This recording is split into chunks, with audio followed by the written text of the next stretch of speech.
On a warm, overcast evening here in Jamestown, New York, Russell E. Detrick Park is prepared to play host to tonight's game between the visiting Geneva Red Wings and your Jamestown Tarp Skunks.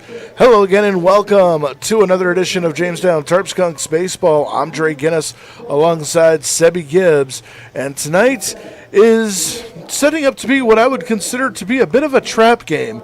Geneva coming in with a record of 0-6, 5.5 games behind the first place Niagara Falls Americans, while the Jamestown Tarp Skunks coming in off of an impressive 13-8 win at the Newark Pilots last night will play host coming in at 4-3, 2 games behind the Americans.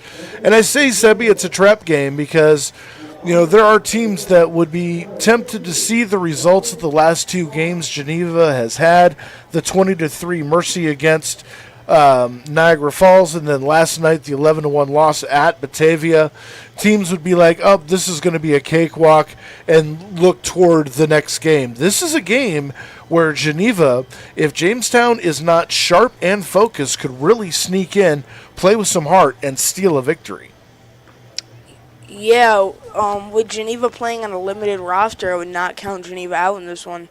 They are definitely trying their best on this limited roster, and we will see if Jamestown is feeling confident in this one or if they understand their opponent.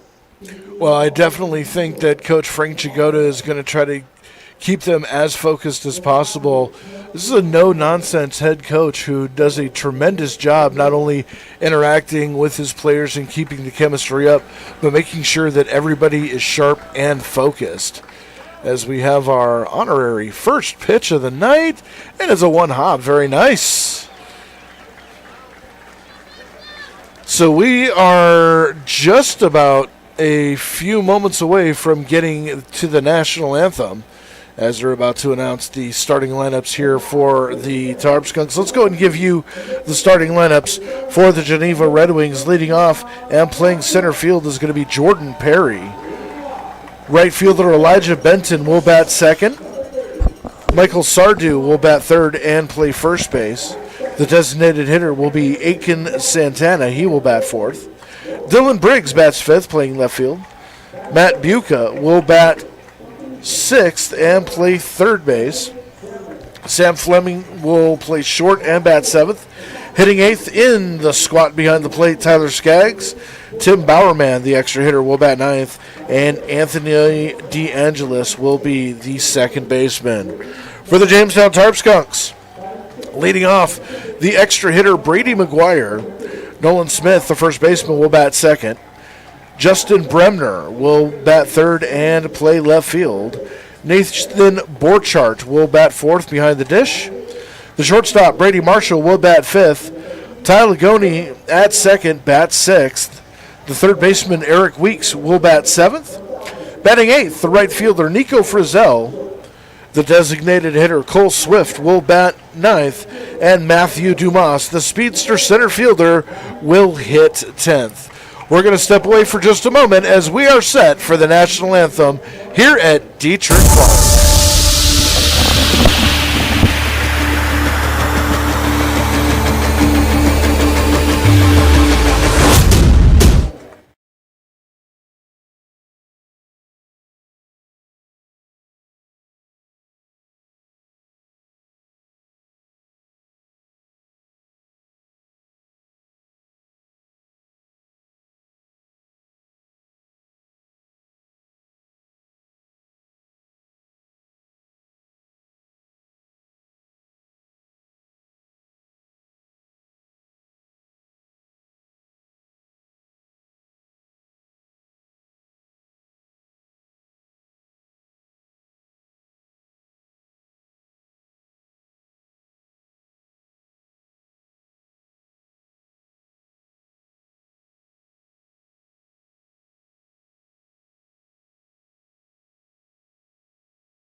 Marshall, Ligoni, and Smith from third to first. Borchardt behind the plate for Cohen Harris, who is making his first start on the season. Marshall, Ligoni, and Smith from third to first. Borchardt behind the plate for Cohen Harris, who tonight 71 degrees, mostly cloudy, some rain. Their sixth inning mark, couple hours away. As Perry stands in. First pitch from Cohen Harris, taken outside for a ball, and we are underway. 6:31 p.m. 1-0 count. From the stretch, fastball right over the outside part of the plate for a strike. 1-1 the count.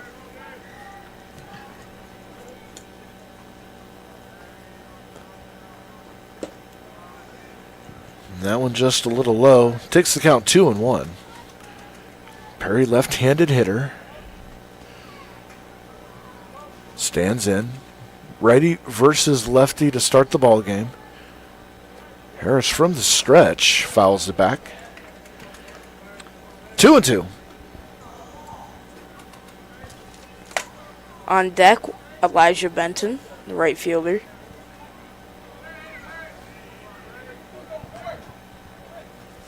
Two, nobody out. Just underway here in Jamestown. Absolutely beautiful night. Cool, overcast, so not a lot of sun beating down on you. As that ball fouled off to the right. Picked up by the first base coach for Geneva. And nicely done. Throws it into the stands to a young fan. Very, very nicely done. And the 2-2 again. Off the plate too much. 3-2. So Cohen Harris goes full on the first batter he sees. Brady Marshall backs up a bit at short.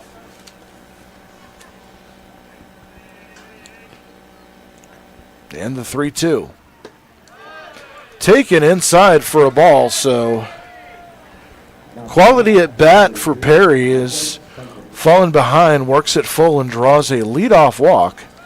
And that is going to bring up the right-handed hitter, Elijah Benton, right fielder. Benton, slightly open stance. Perry taking a good-sized lead off of first. And the pitch. Right at the heart of the plate for a strike, 0-1.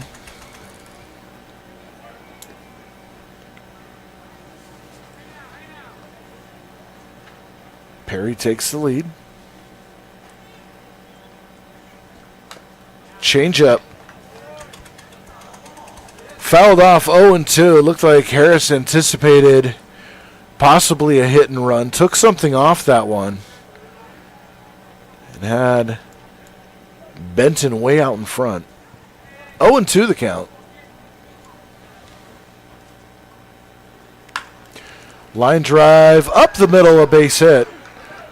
Pulling into second and holding there is Perry. Into first base with a single is Benton, and the Red Wings have some business happening here. 2 on, nobody out for their third place hitter, Michael Sardu.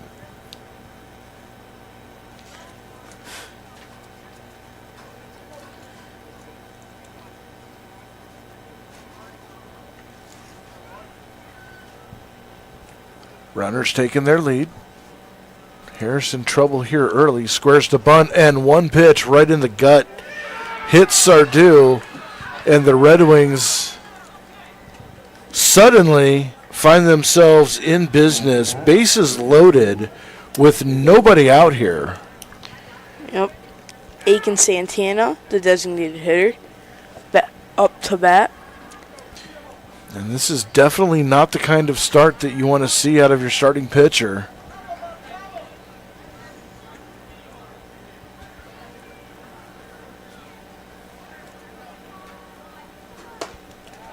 Taken first pitch for a strike. Santana takes strike one on the outside. 0-1. Harris can't be pretty here. He's got to attack the zone. Can't afford to paint.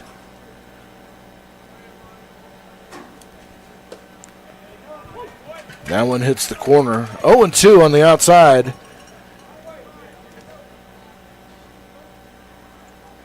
So he's been able to get to 0-2 a couple of times here to this inning. Just hasn't been able to seal the deal.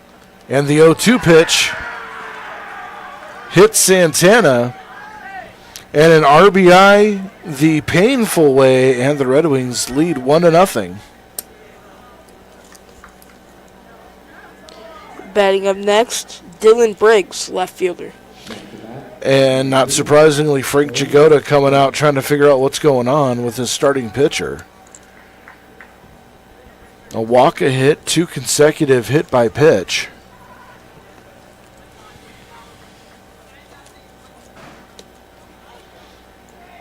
And you have to wonder, is it mechanical or could it possibly be health-wise? Harris not showing any sign of discomfort.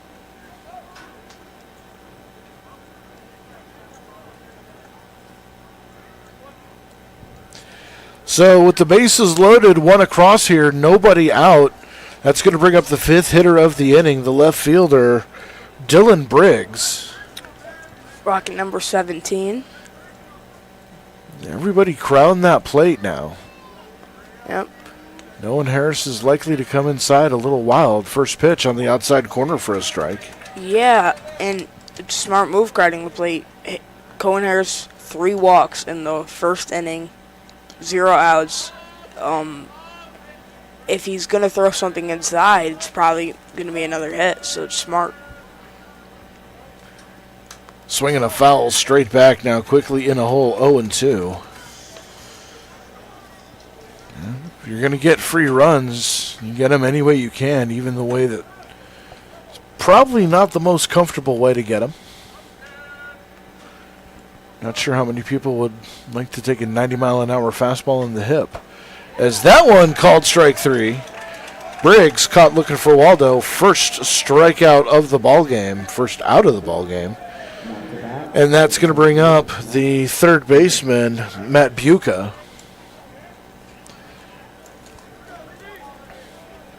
And Harris, with that strikeout, giving himself a little bit of breathing room. Bases loaded. Double play at any base in effect here.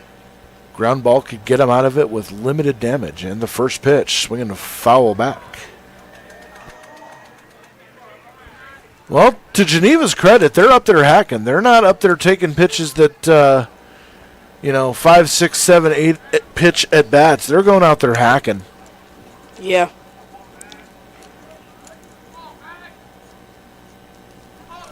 Runners take their lead. And the pitch. Outside corner for a strike. 0-2 the count. On deck, number 37, shortstop Sam Fleming. Fleming would hit next if Buca can extend the inning. 0-2. On the inside part of the plate with a breaking ball. Does not catch, so 1-2 the count. That's actually a good confidence pitch for Harris, throwing that curveball or off speed on the inside and not going too far in. Foul off to the right. Look out, cameraman! You got to dive and make those plays. That's why we put you out there. You got to dive for, sacrifice your body, sacrifice the camera, get that ball. And he didn't hear a word we said. He's too busy reliving his life, flashing before his eyes. That was a line drive right at him. Good job standing your ground, though. Yeah. 1-2. Fouled off. And I think his heart might have jumped. I think he might have jumped there, too, when that ball started going his direction. Just not enough velocity on that last foul ball to get up there.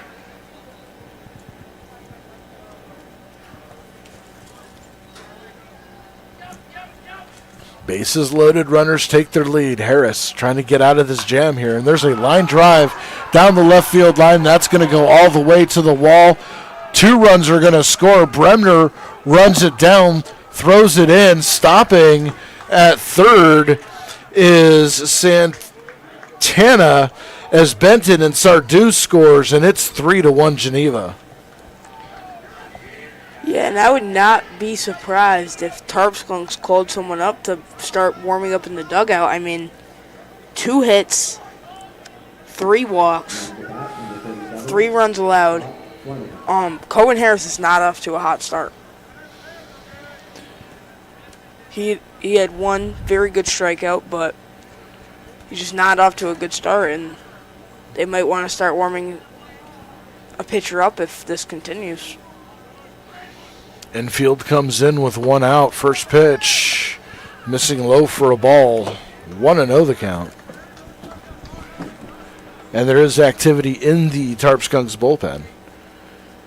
I think Coach Shigota might just want to let him get out of this inning. As there's a pop-up on the infield. Going back on it is Lagoni. Has a beat on it, makes the catch for the second out of the inning. Batting up next, Tyler Skaggs, the catcher.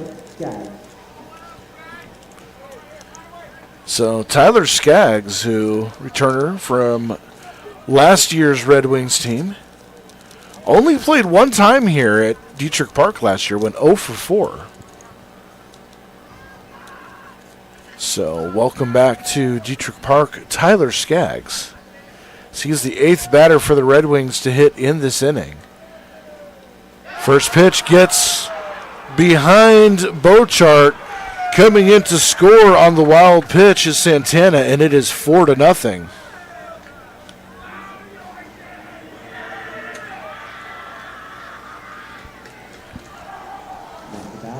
And the Red Wings dugout chirping a lot over there.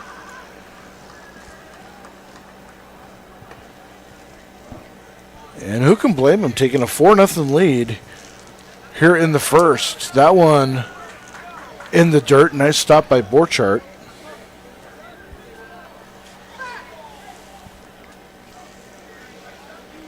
So that'll make it a 1-0 count. 2-0 count, excuse me. Buca off third. If Skaggs can get a hit here, Tim Bowerman will be up to plate next. Line drive base hit up the middle. Scores Buca. It is now 5-0.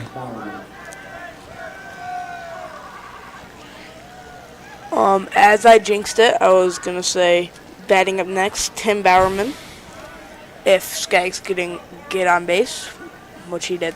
The extra hitter, number 5.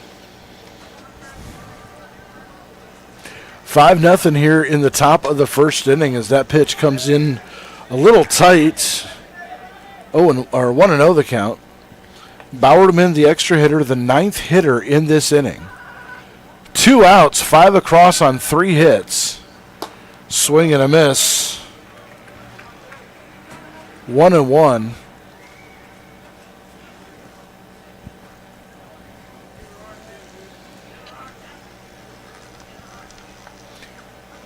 And the 1-1 fouled straight back to the screen. 1-2 the count. Just not Cohen Harris's night tonight. These things do happen. Yeah, just in a bit of a jam right now.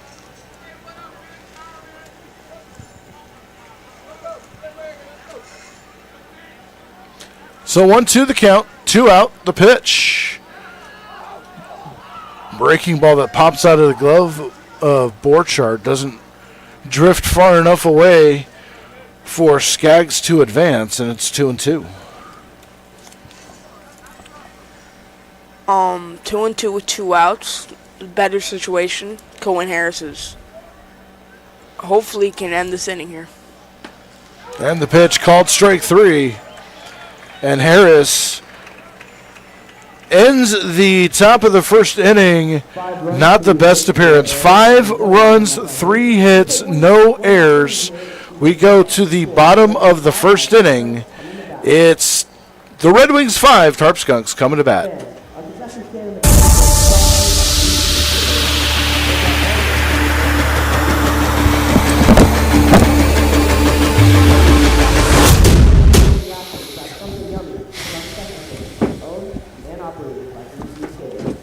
At Southern Chautauqua Federal Credit Union, we believe in supporting our community and helping you achieve your financial goals and strive to make a positive impact for our members and the community. Our mission is to empower individuals with the skills and resources necessary to achieve financial freedom. As our members and the community achieve their goals, we fulfill ours, creating a brighter future together. Southern Chautauqua Federal Credit Union, your partner in financial well-being. Looking to feed the family, the whole team, or just your own hungry self? Honest John's has you covered. We're talking fresh-made subs, crispy wings, and pizza so good you might just start happy dancing. Trust Honest John's for takeout, delivery, and easy online ordering, so you can get the goods without lifting more than a finger. Or stop in for our famous all-you-can-eat pizza buffet. From crispy wings to cheesy pies, Honest John's satisfies. Order now at honestjohns.pizza.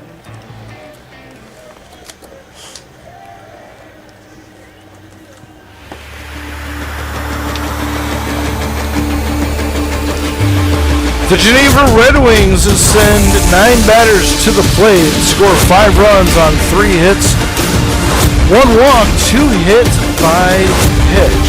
So Cohen Harris having a rough first inning. That might be the end of the night for him.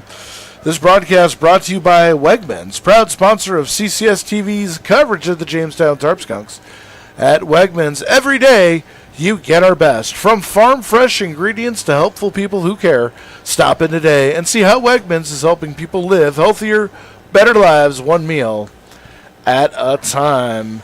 Brady McGuire, Nolan Smith, and Justin Bremner, the 1-2-3 hitters, will face Dawson Thomas, right-handed pitcher for the Geneva Red Wings. Yeah, as you said, leading off for the Tarp Skunks, number 30. Brady McGuire. McGuire, who so far on the season, 6 for 15 on the season, batting .400, couple RBIs, right-handed hitter, stands in. And the first pitch inside for a ball, 1-0.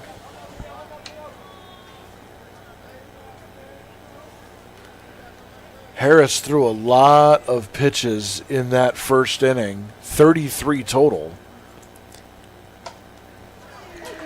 As that inside pitch catches the corner, 1-1. Yeah, and it makes sense why he went through so many pitches. Virtually the whole entire Red Wings batting lineup hit except Anthony DeAngelis, the second baseman. So he had 9 hitters. He was just in a big jam.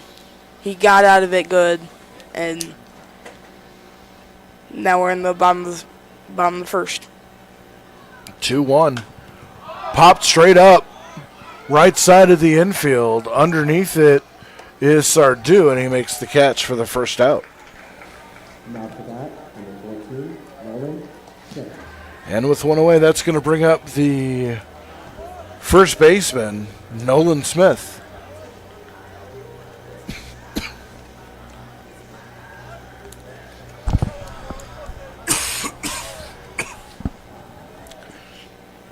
Smith, left-handed hitter. First pitch taken for a strike. A 1 count. Comes into this at-bat batting .333 on the season. Has a double, 9 RBI. Toward the top of the Tarp Skunks leaderboard in RBIs on the season. And the 0-1 way outside for a ball. 1-1 the count.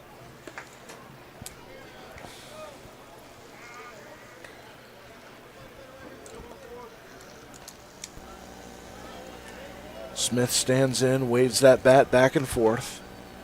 And the 1-1 foul toward the Tarp Skunks dugout. And thankfully, nobody harmed. Makes it a 1-2 count. Tarp Skunks in a hole here early on, have some work to do. They've been hitting well over the last couple of games, so we'll see if they can answer back a little bit here, as that one's fouled back toward the screen. And it remains 1-2 the count.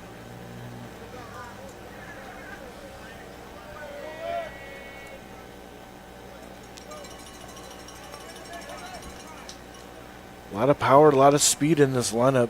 Nice balance in today's 10s. There's a drive out to left center field. That is going to fall for a base hit, roll all the way to the wall. It is kicked to the wall by Perry, rounding into second and holding there with a stand-up double is Nolan Smith, and $10 more in the kitty, as CCS-TV is going to donate $10 for extra every Jamestown Tarp Skunks extra base hit here at home.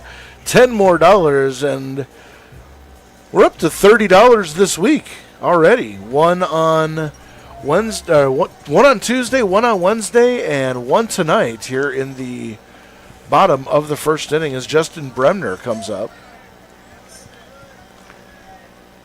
His first pitch lined into left field. That's going to fall for a base hit. Frank Jagoda is going to hold McGuire up at third as the pitch cut off by Thomas. So Bremner swinging at the first pitch he sees, gets himself a base knock, and the Skunks have something cooking here, first and third with one out. And that's going to bring up the left-handed hitting catcher, Nathan Borchardt. Yeah, Borchardt's batting a .250 on the year. The catcher. Here comes the first pitch. Borchardt standing in. Run 90 feet away, and the first pitch way off the plate. 1-0 the count. For Borchardt, coming in with a .250 average, 7 for 28. Does have a couple RBIs, 2 walks, 7 strikeouts on the season. As a snap throw over to first, and Bremner gets his uniform dirty. Back safely. Still 1-0 the count.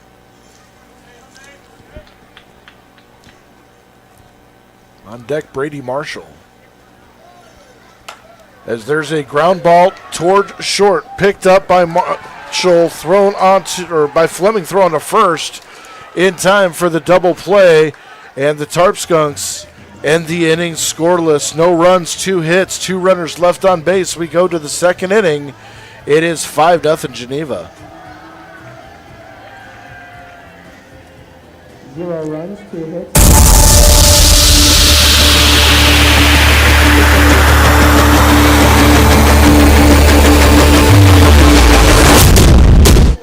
Yeah, that is new. Welcome to the Chautauqua Sports Hall of Fame, located at 15 West 3rd Street in Jamestown.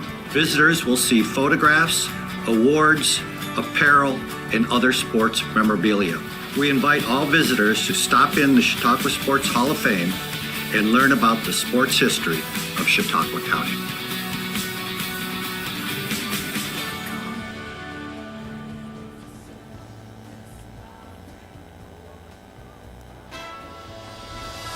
Slider Entry Systems has been serving the area since 1967. They are a proud member of the Builders Association of Northwestern Pennsylvania, the Manufacturer and Business Association, and the International Solar Association. They offer a wide variety of products from a number of the major manufacturers within the industry. When it comes to doors, they are the experts.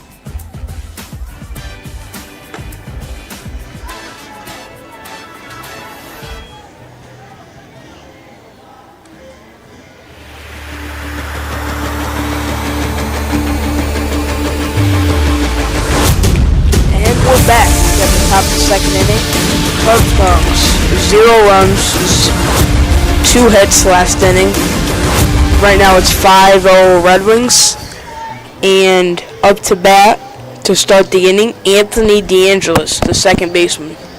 New pitcher for the Jamestown Tarp Skunks is going to be Nick Iannello, as Cohen Harris's night done. 1 inning pitch 5 runs, 3 hits, 5 earned runs, 1 walk, 2 strikeouts on the inning.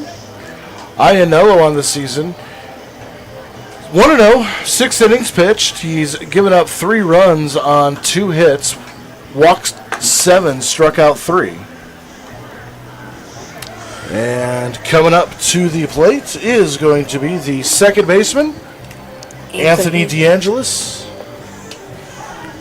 DeAngelis, the only member of the Red Wings who did not hit in the top of the first inning. His first pitch he sees is driven into center field. That is a base hit. So the Red Wings continue to be aggressive, swinging early in the counts. And we're back to the top of the order with center fielder Jordan Perry. Perry, who is 0 for 1 on the day. Or actually walked his first at bats, no official plate appearance. Snap throw over to first. And nothing doing.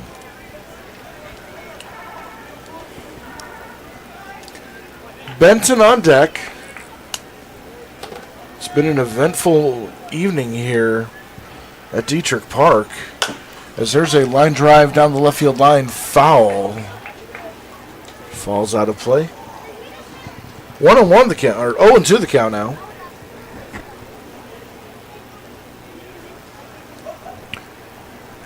Perry, who started his first at bat 0-2, worked it full and then drew a walk. Fouled back. And we'll do it again. 2-2 count. DeAngelis taking a bit of a lead over at first. Excuse me, 0-2 count. I said 2-2. And the 0-2 coming in. Swing and a miss. And Perry goes down swinging. 1 out in the top of the second inning. And that will bring up the right fielder, Elijah Benton. Singled and scored his first time up. Has a runner at first base. Iannello checks the runner, snap throw to first. Nothing doing.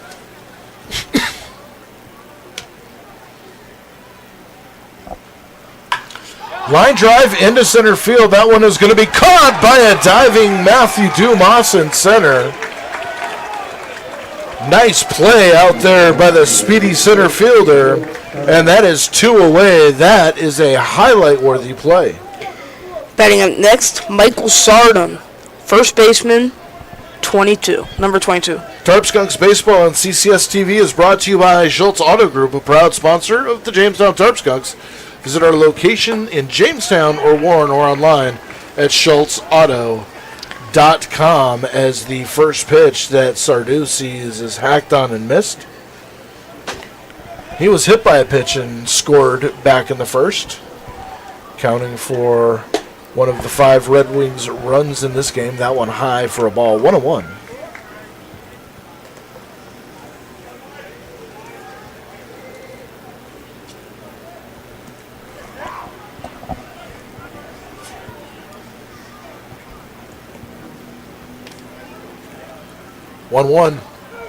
Right down the heart of the plate for a strike.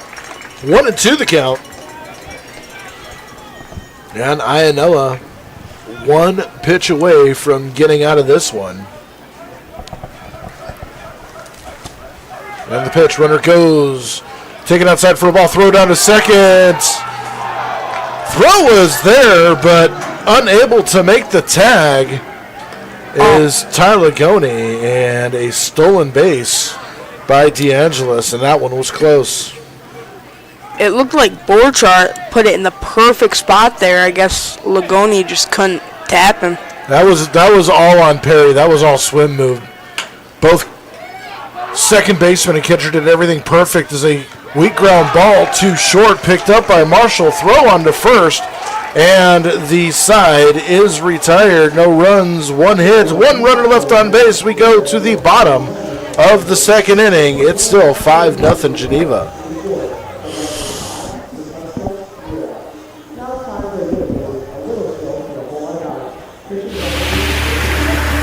So after this movie.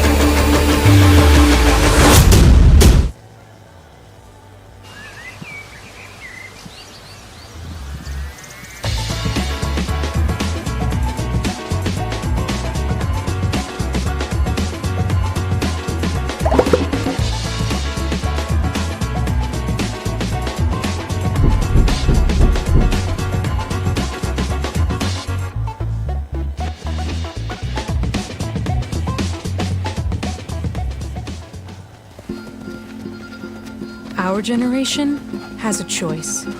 Turn away from the world's problems or chase them down.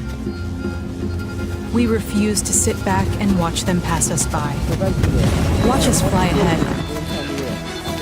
Rise to every challenge and overcome anything. Watch us become the next greatest generation.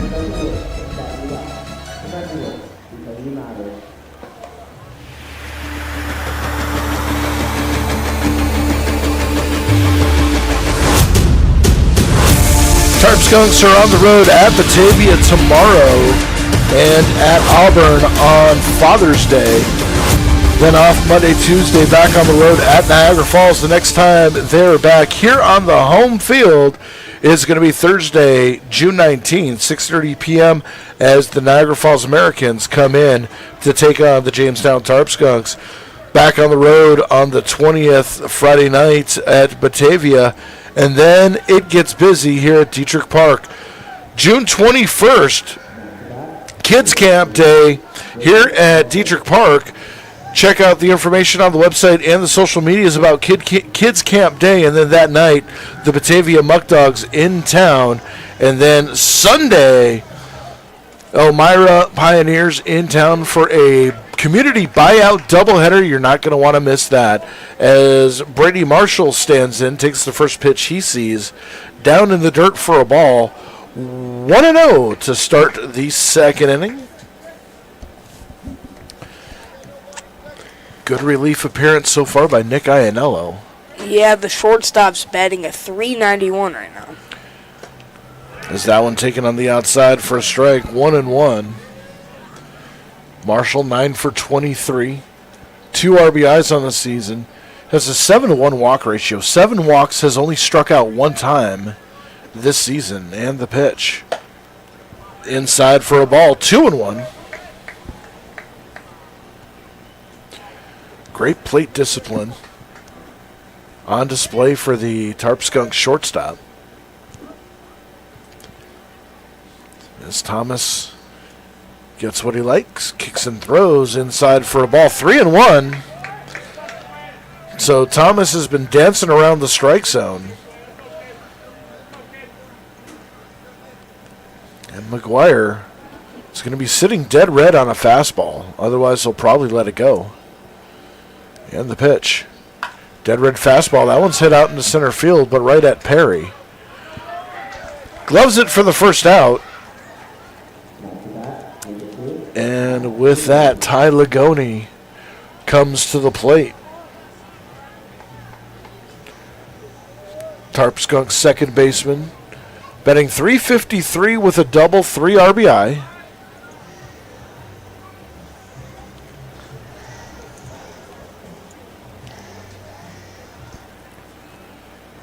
Love his walk-up song. Oh, is that first pitch upstairs for a ball, 1-0. Yeah, that came very close to hitting him, up and inside. Tarp Skunks were hit 2 or 3 times up in the head yesterday by Newark. Obviously, none of those intentional. No one throws at anyone in this league. That's not something that happens, but it's never something you'd like to see when a ball loses control and sails towards someone's head. Concussions Never anything to mess around with. And it's painful. 90-mile-per-hour fastball to the face. It's not the best feeling. Truer words have never been spoken as that one was taken on the outside for a strike, 2-1. I've been hit by my share of 90-mile-an-hour fastballs in the head in my career. I definitely know the feeling. As that one is grounded to third. Sharp pop, picked up by Buca. Throw on to first, off the bag. They're going to say he made the tag. And a excellent play for the second out of the inning. I thought that was a base hit. And with that, that's going to bring up the third baseman, Eric Weeks.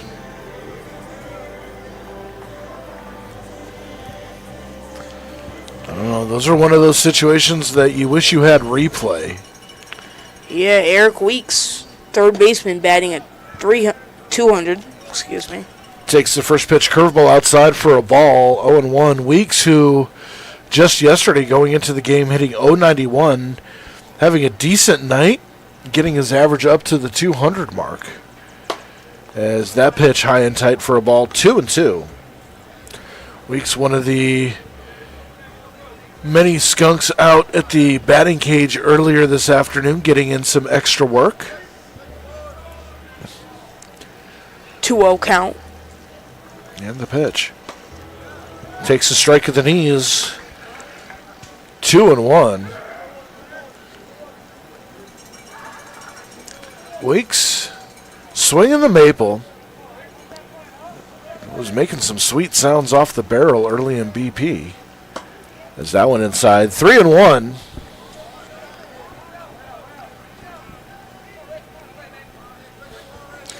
This is good quality at bat. Frank Jagoda's going to like. Get deep into a count.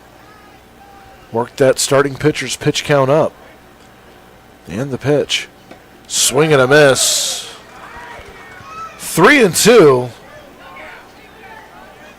And Weeks finds himself in an interesting position. He's walked twice so far this season, struck out 4 times. Now 3-2, 2 out, going to have to protect. And the pitch. Taken inside for a ball. And so Weeks with the 2-out walk. And that's going to bring up Nico Frizzell, the Tarp Skunks right fielder.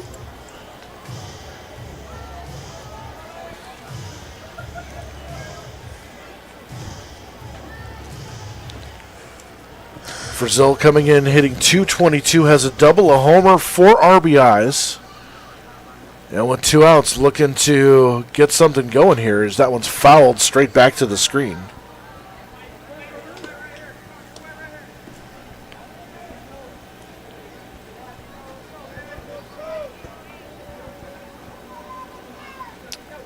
Oh, 1 count. Frizzell stands in. Waves that back.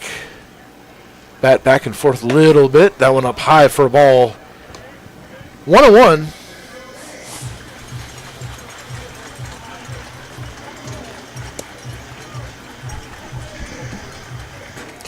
Weeks at second. Has speed.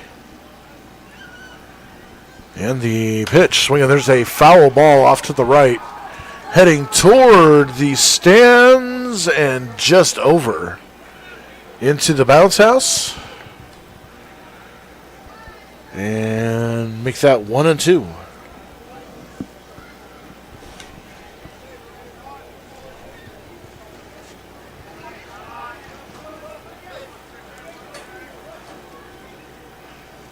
Weeks off first.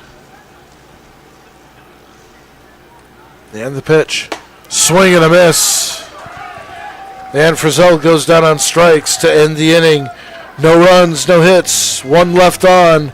We go to the top of the 3rd inning. Geneva 5, Tarp Skunks nothing. With the score, the Red Wings 5 and the Tarp Skunks 0.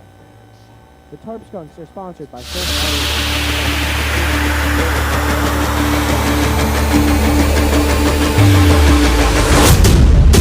from from America's top brands. I've definitely got more comfortable like being in front of the camera, and I got to like meet new people. If you are into like cameras and news and stuff, I would come here. You get to do a lot of cool stuff. You go to like one of those baseball games, usually you're just stuck in the stands. But with us, no. You can go on the roof or on the field. If people want to learn more, you just have to go to CCS-TV.com. Schultz is the place where you can not only find your next new car, you can customize it exactly how you want it. Build a vehicle from one of your favorite brands. Secure rebates and incentives and expect delivery within 6 to 8 weeks. Get the keys to your ride in-store or in your own driveway and enjoy a year of complimentary Schultz Auto Care. Walk in to view our exciting inventory of vehicles arriving daily, or schedule your digital consultation online today to discover why we say you can't beat a Schultz deal.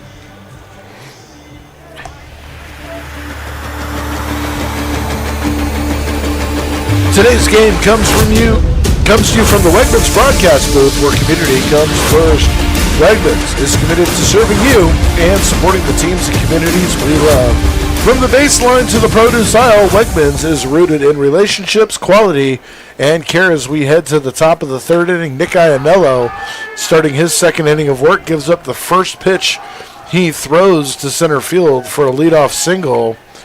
It's number 13, Aiken Santana, who got that hit. Comes here from Embry-Riddle University, Orlando, Florida.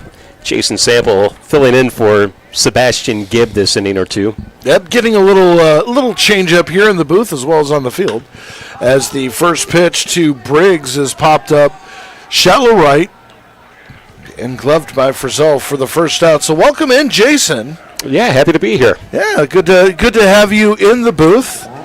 For those of you that have been following Jamestown Tarp Skunks baseball for a while, Jason Sample was in the booth for a couple of years and stepped away, and things changed. But now you find yourself back in familiar territory. How's it feel to be back up here? Feels pretty good. You know, to be honest, I do enjoy sitting in the stands and enjoying the game as a spectator, but nothing wrong with being up in the press box either. Best view in the house. As the first pitch to Buca, taken for a strike, third baseman doubled and scored back in the first inning. Buca from Anna Maria College in Narragansett, Rhode Island. They come from all over the place. This is a well-regarded league here, the PGCBL. A lot of players from the South. Not as many from the West Coast as you would expect, but there are a lot of great Pacific Coast leagues out there, especially out in the Mountain West, Arizona, desert areas. Tremendous leagues. Certainly. As Iannella comes in, a little low, 2-1 the count. So let me ask you, at this point of the season, it's early, how would you compare what you're seeing on the field this year to what you've seen in the past in our 5th anniversary? There's a drive out to right field. Hold that thought as Nico Frizzell gloves that for out number 2. Yeah, you know, Dre, I mean, it's seems as though this team is comparable to the past couple of seasons. The first year of Tarp Skunk baseball back in 2021 really fielded a great team. You know, they made it all the way to the playoffs and I think almost made it to the championship game. But this team is no slouch either, that's for sure. As the first pitch to the Red Wing shortstop, Sam Fleming. Sam Fleming cut on a miss for a strike. 0-1 the count. Charlotte, North Carolina. You know, we do get a lot of people, Florida, North Carolina, South Carolina. You don't see a lot of Georgia or Alabama as much. I wonder why that is. So we're going to miss there. Mostly coastal states. 0-2 the count now to Fleming. I would think a lot of Southern ball players would want to come to New York during the summertime just to beat the heat. Oh, yeah. As that one called strike 3, Fleming took a dose of vitamin C. You later, and the side is retired. No runs a hit, 1 left. We go to the bottom of the third inning. 5-0 Geneva with the lead. 5, the Tarp Skunks 0. It's time for a trip to the movies with Tarp Skunks movie trivia.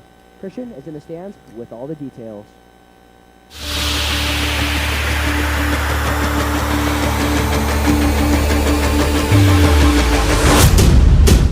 At Southern Chautauqua Federal Credit Union, we believe in supporting our community and helping you achieve your financial goals and strive to make a positive impact for our members and the community. Our mission is to empower individuals with the skills and resources necessary to achieve financial freedom. As our members and the community achieve their goals, we fulfill ours, creating a brighter future together. Southern Chautauqua Federal Credit Union, your partner in financial well-being.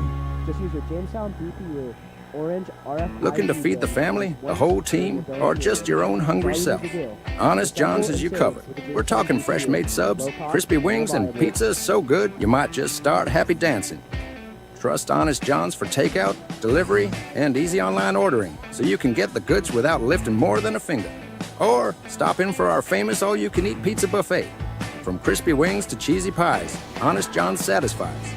Order now at honestjohns.pizza.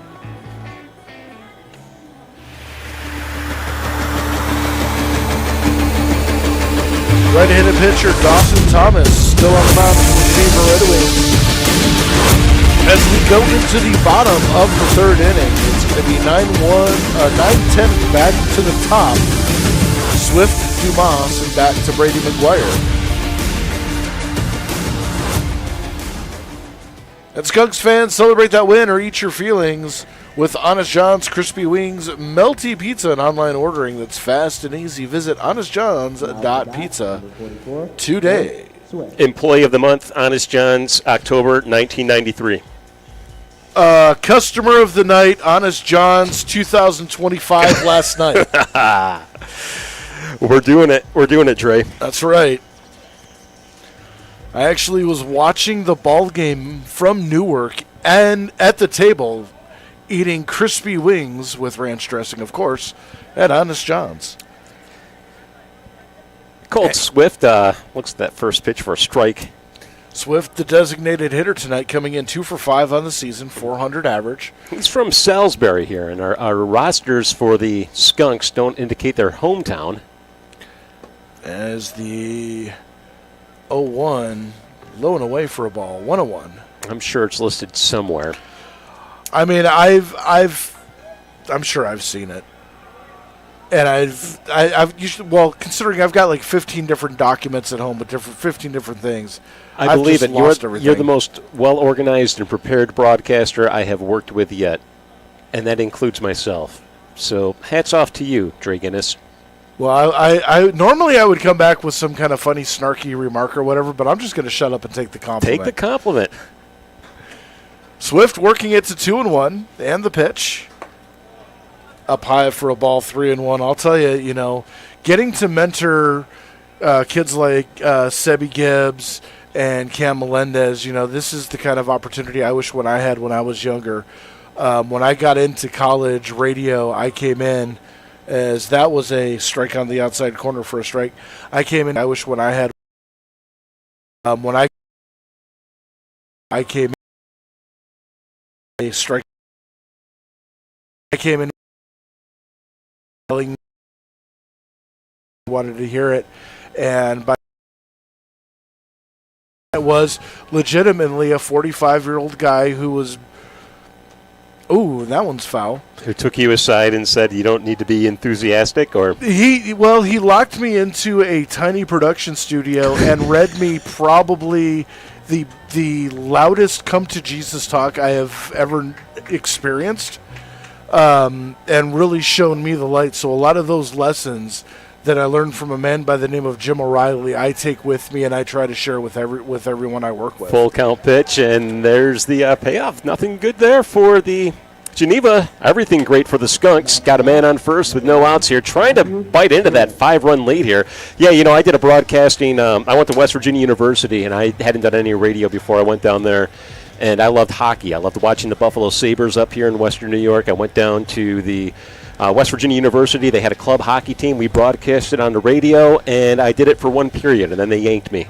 So the most difficult sport to call, bar none, hockey. Oh, without a doubt. I haven't done a hockey game since. I've never have, so you're more experienced one than period more than you. Exactly, yes. As Dumas squares the bunt, pulls the bat back, takes the first pitch he sees for a ball, 1-0. Swift on deck via the walk. Brady McGuire on deck, the top of the order. Thomas has done a good job limiting the Tarp Skunks on base so far. Only 2 hits, 2 walks allowed. That one on the outside corner for a strike. Dumas, by the way, Lake Sumter Community College. Had Mrs. Dumas in the broadcast booth on Tuesday during Kids Day. Very interesting interview. Not the usual, mom and pop interview. No?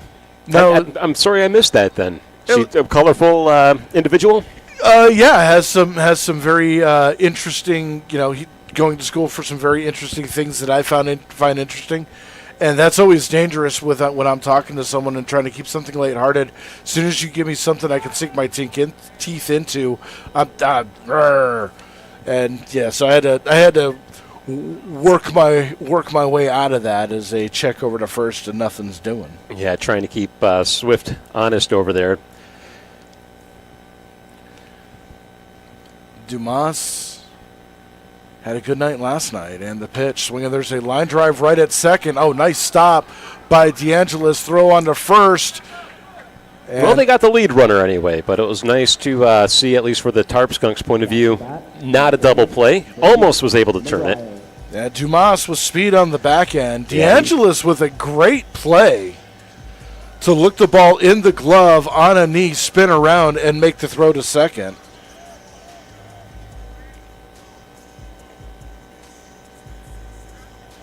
So first out of the inning. Still a runner at first, and up steps number 30 for the Skunks. Brady McGuire. That is Brady McGuire. Seton Hill. Not Seton Hall.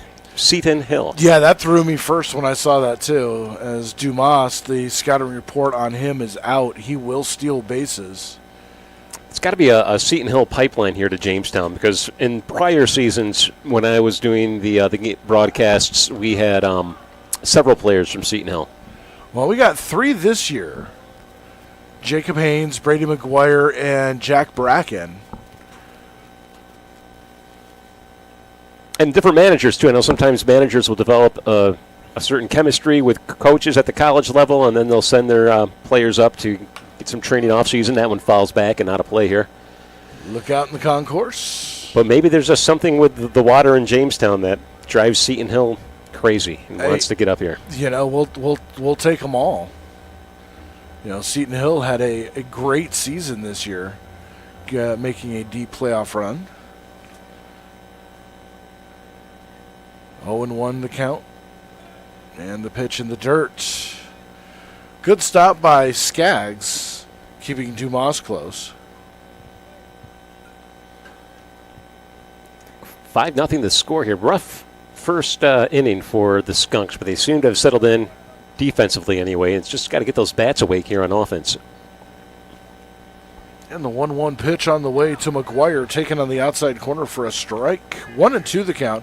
Well, I think the thing with Geneva, or with the Tarp Skunks, is that if you look at the games, most of the games, they go smooth sailing through most of the innings, except you have that one speed bump. It usually comes later in the game that can change the course of a ball game. As there's a line drive up the middle, another nice snag by DeAngelis to second for one to throw to first, gets behind Sardu, rounding first into second. And advancing on the air is Brady McGuire.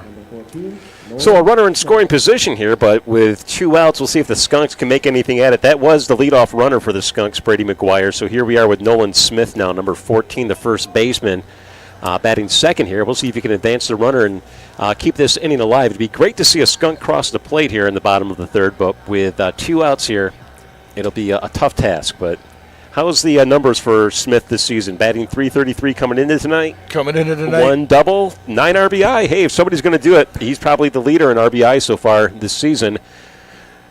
Let's see if Smith can pull another one out and make it double digits RBI on the early part of this season. Definitely top of the list in RBIs is Nolan Smith, and the first pitch taken outside for a ball, left-handed hitter. Doubled in his first at-bat, adding $10 to the I guess the where does the money go at the end of the season, Dre? Did Patrick Smeraldo explain that to us? No, I don't. I'm not on that level. I just get the the high level memos. Knowing him, it'll probably go to some charity that is his benevolent ways to always give and give. It is going to charity. The question is which one or how many charities is it going to go to? And I am all for it. Anything that can raise money for charities, sign me up. I'm in. Smith is from Cortland, by the way. Let's see what he does here. Lefty versus righty. Runner in scoring position. Skunks haven't had too many of these opportunities yet tonight, as that one way off the plate. 3-0. And Skaggs is going to go talk to his starting pitcher, Thomas. And, Geneva definitely needs a good long outing out of their starting pitching tonight, considering the fact that they have a very limited roster, although activity is beginning in the Red Wing bullpen. Yeah, it's a limited roster by comparison to Jamestown, but, in some seasons we've seen teams come up here with maybe 3 pitchers in the bullpen and, an extra guy or 2 on the bench, and that is it. So early part of the season, maybe they've got a well-rounded roster so far, but you're right, it's not as big as Jamestown's, obviously. In the meantime, now that the meeting of the minds at the mound is wrapped up, we're ready to resume here. 3-0 the count with 2 outs. Might not hurt to get him on first base, to be honest with you. You get a force out at any bag with 2 outs. Of course, you're going into the meat of the lineup as well. And we have time called as perhaps, a ball escaped the bullpen area, so. Come on, guys. You call yourself ball players? Shenanigans ensuing over in the Red Wing bullpen. And the 3-0 pitch to Nolan Smith, taking right down the heart for a strike, 3-1. Smith gets on base. Justin Bremner is on deck. He's got an even better batting average than Smith on the season, so it might bode well for the Skunks if we can get Smith on board here with 2 outs in the bottom of the 3rd. Well, you just got to put together a few quality at-bats, turn something into a rally, and a 2-out walk puts runners at first and second with 2 outs, and Justin Bremner coming up to the plate. Bremner batting 3rd from Canisius. And maybe we'll see a little 2-out lightning here. Let's find out what he does. One of the best Tarp Skunks hitters over the first couple of weeks of the season. Was down at the batting cages before the game, and he let me swing his bat. And I got to tell you something about that bat. As the first pitch, down for a ball, 1-0. When he put it in my hand, it was the lightest 30-ounce bat I have ever felt. I mean, it is so perfectly balanced that when you hold it out, normally when you're holding a bat out, there's going to be a little dip toward the end if it's not balanced. As a line drive down the third base line, that is a fair ball. 1 run is going to score. Holding at third is Smith.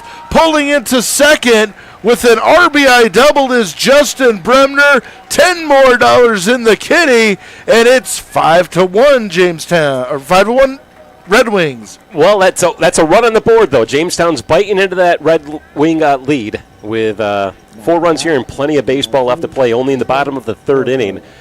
And clutch by Justin Bremner, clutch by Nolan Smith as well.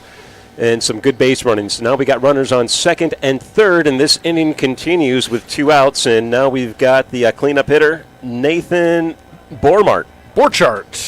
I'm trying to read your handwriting here. Oh, don't try to do that. I will not try that again. The guys not try this at home. The guys on Ancient Aliens are still trying to translate my stuff, as the first pitch to him is outside for a ball, 1-0.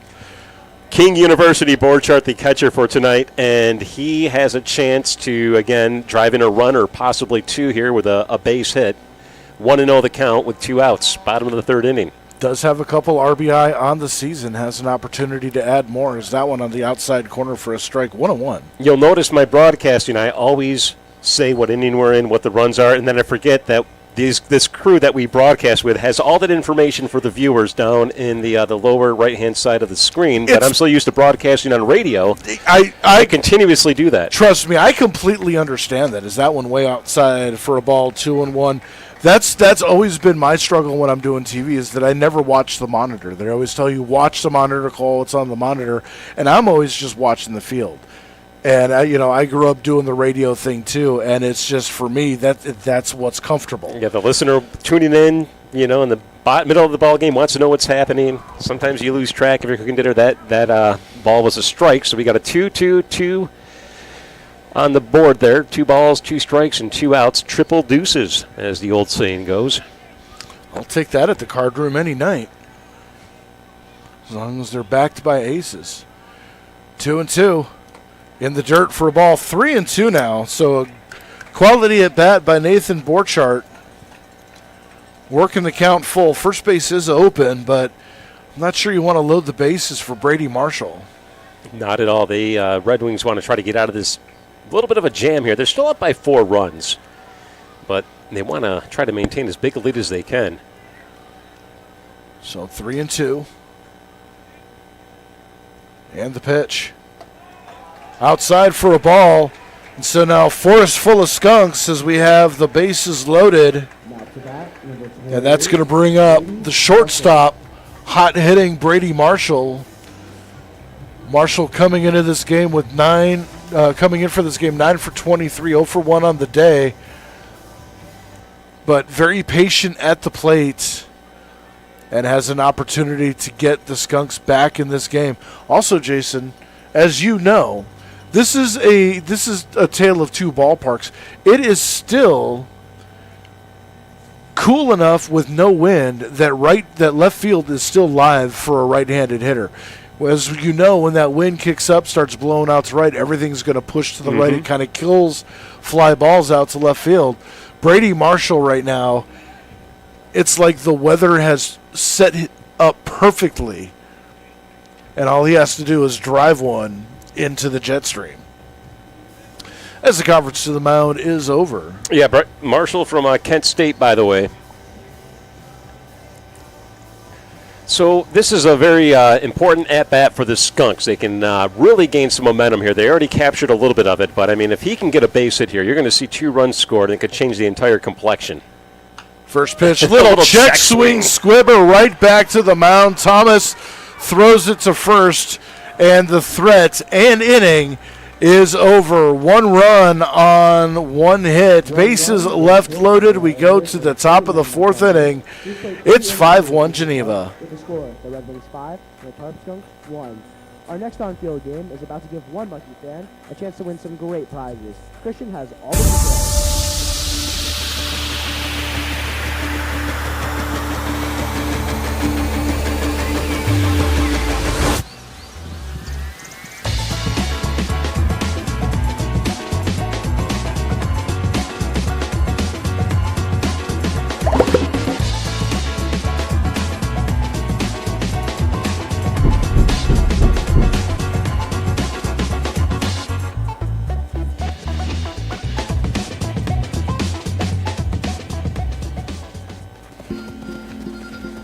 Our generation has a choice. Turn away from the world's problems or chase them down. We refuse to sit back and watch them pass us by. Watch us fly ahead.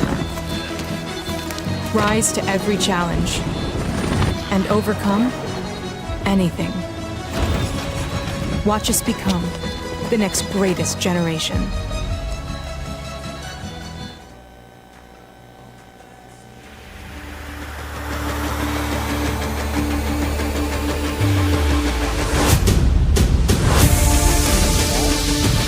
Nick Iannella continues to pitch for the Jamestown Tarp Skunks. Watch, stream, and follow CCS-TV anywhere you go. Find us on Roku, YouTube, iOS, and Android, or online at CCS-TV.com. And follow CCS Television on TikTok, Instagram, and Facebook. And I'll tell you who's following CCS-TV on Instagram, TikTok, and Facebook. It's Tyler Skaggs, who flies that ball out to right field. Nico Frizzell takes a couple steps over to his left and puts it away for the first out of the inning. Really appreciate the batters from Geneva for taking a whack at the first pitch they see here. You know, some batters like to settle in and look at a couple of pitchers here, but these guys are chomping at the bit to take a whack at the ball, and it's paid off at least in the first inning. They've settled down a little bit. The Skunks have on defense with the new pitcher in coming in to spell their Iannella, the new pitcher. He wasn't the starter, though. Now, starting his third inning of work, though, putting in a good performance. Certainly. That one poured right in there for a strike. 1-1 the count to Bowerman. Struck out looking back in the first.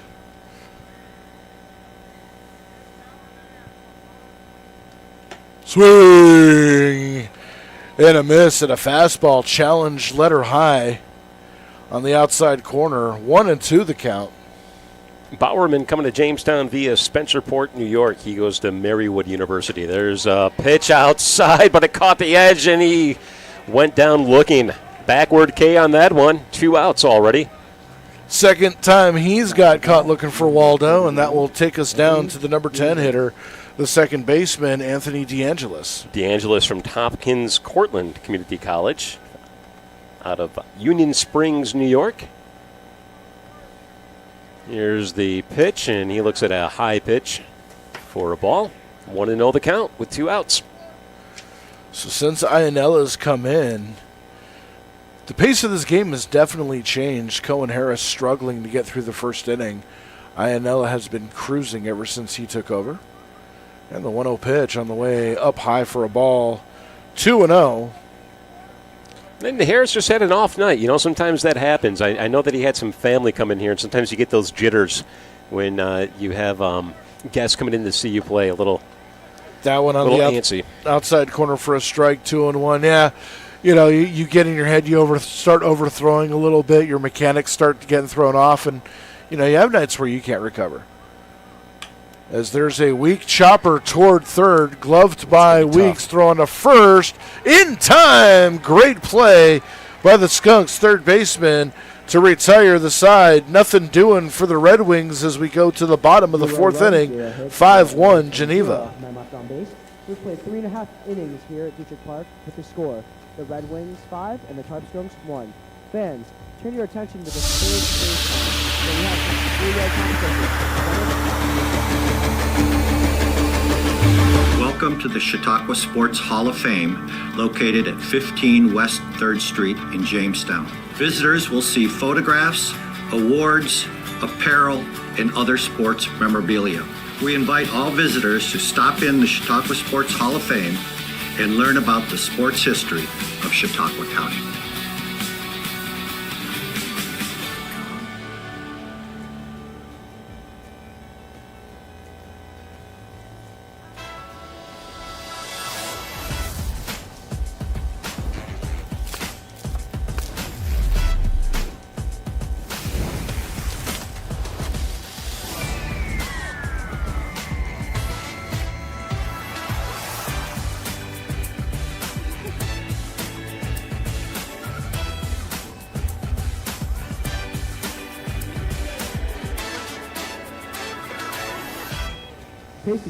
Tarp Skunks Baseball on CCS-TV is brought to you by Schultz Auto Group, proud sponsor of the Jamestown Tarp Skunks. Visit any of our locations in Jamestown or Warren or online at schultzauto.com.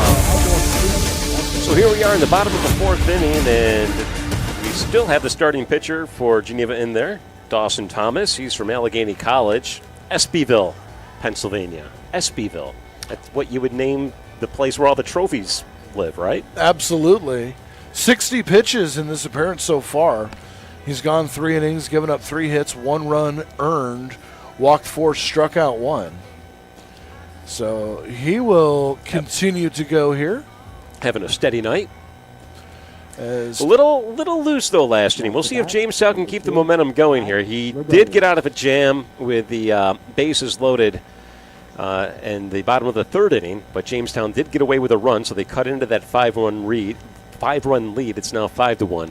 Seems like second time through the order the Tarp Skunks have him kind of locked down here as the first pitch from Ty Ligoni inside for a ball, 1-0. Common for baseball, right? You got to get used to the pitcher, see him the first time around, get used to his style, and then you can make the adjustments you need the second time around. We'll see if that works for the Skunks here as Ligoni is at the plate from Patrick and Henry Community College. Ligoni grounded out to third, his first at bat. There's a high drive into center field. That's deep. Going back on the ball is Perry. Still going back. It's off the CCS-TV sign in center field.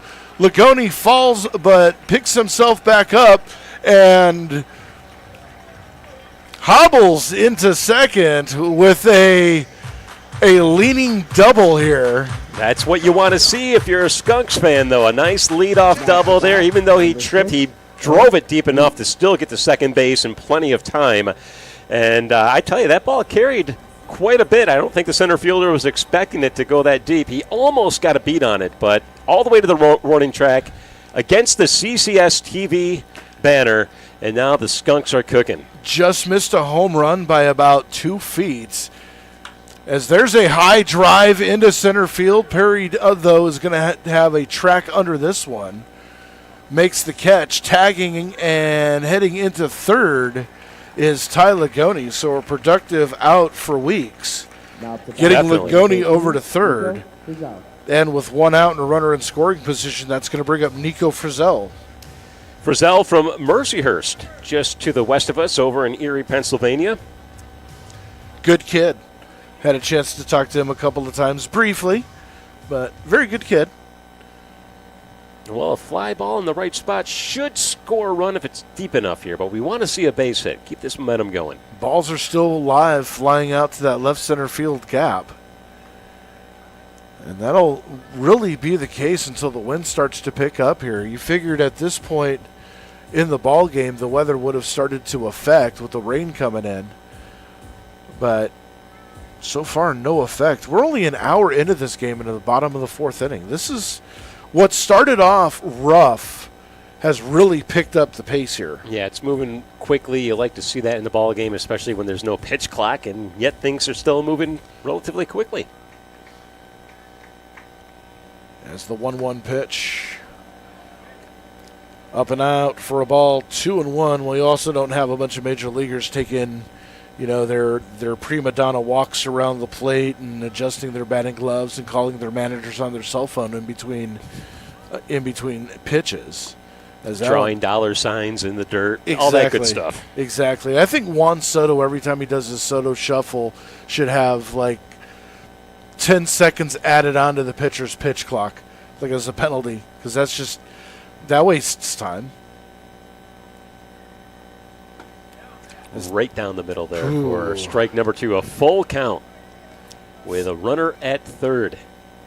Frizzell struck out his first at-bat, would like to put something in play here. Ground ball will score a run with the Red Wings playing back. With 1 out, walks as good as a hit. Foul. That one is going to land just on top of the press box.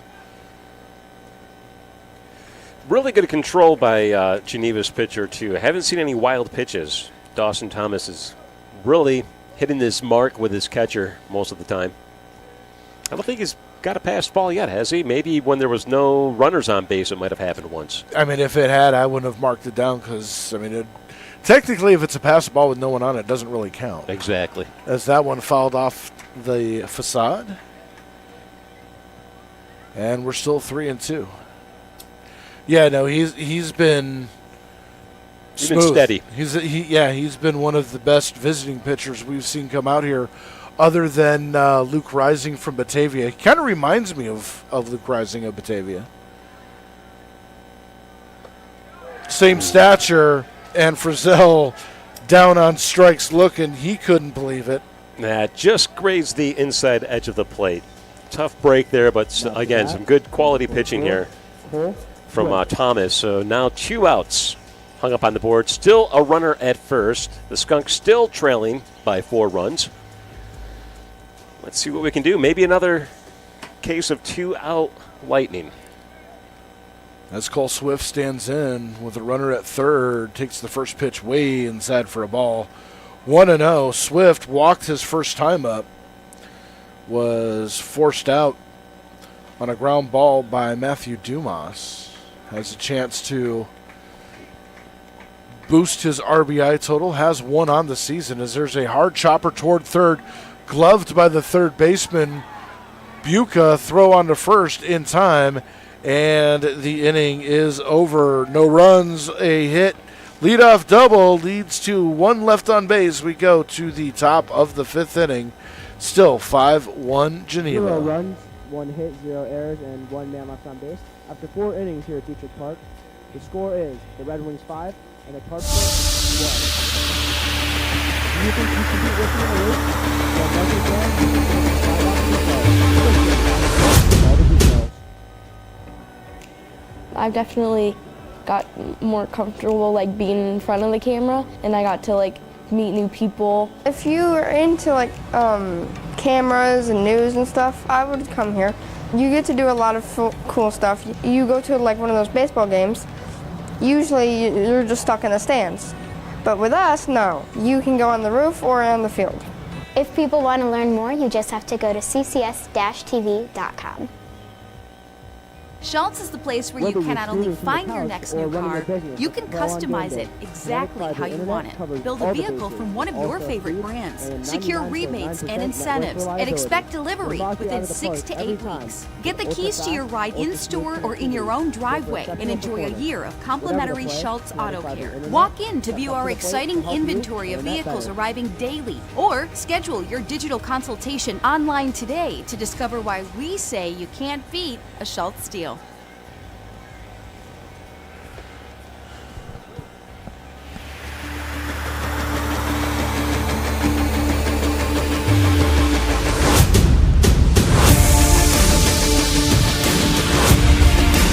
Welcome back to Detrick Park. Drake Innes, Jason Sample bringing you some Tarp Skunks baseball here. Of course, we also have Sebby Gibbs waiting in the wing. Gibbs or Gibb? Is it like Gibbs. the beach? Gibbs. Yeah, it's just like the Bee Gees. Okay. Sebby did a great job the first couple of innings. He's wandering around the ballpark, and we may do a sort of a man-on-the-street interview here in a moment. But first, back to the action on the field. As we're back to the top of the order for the Geneva Red Wings, Nick Iannella back on the mound for his fourth inning of work as Jordan Perry 0 for 1 officially on the day. Has struck out, walked, scored a run. As that one missing for a ball, 2-0. Jordan Perry from Malone, New York, St. John Fisher University. Here's the 2-0 pitch. That hits the outside edge of the plate for a strike. 2-1 the count here. Yeah, Iannella here now in his fourth inning of work, top of the fifth inning. He wasn't the starter, but he's certainly getting his fair share of innings here. And he's keeping, most importantly, the Wings in lockdown mode. Yeah, that first inning we're going to kind of treat as an aberration. 5 runs on 3 hits, a walk, 2 hits batsman. That's just one of those weird innings as a line drive back up the middle for a base hit, and Perry is aboard with a leadoff single. So with Perry on base here, it takes us to Elijah Benton, number 33, and he bats second in the lineup. So I guess Perry, that was his third at-bat, right? Yep, now officially 1 for 2 as Benton steps in. He singled back in the first, flew out to center in the second, takes the first pitch that he sees high for a ball, and it's 1-0. Benton comes from University of Maryland Eastern Shore, and his hometown is Felton, Delaware. Swing and a miss. Nice pitch there by Iannella. Yeah, Benton, when the ball hits his bat, it does jump off. He has some explosiveness in that barrel. His first single, just like that, there's a drive out into right field, but Frizzell ranges over to his right as the ball now starting to push over to the right field side as the wind is starting to pick up. Easy catch looking for at him. the flags in the outfield, they're starting to show some action, and they've been relatively calm most of this ball game. But you're right that you can feel that storm system starting to push inward here. And you called it, Dre. You said we probably would see some rain here sometime around 8:30 or 9.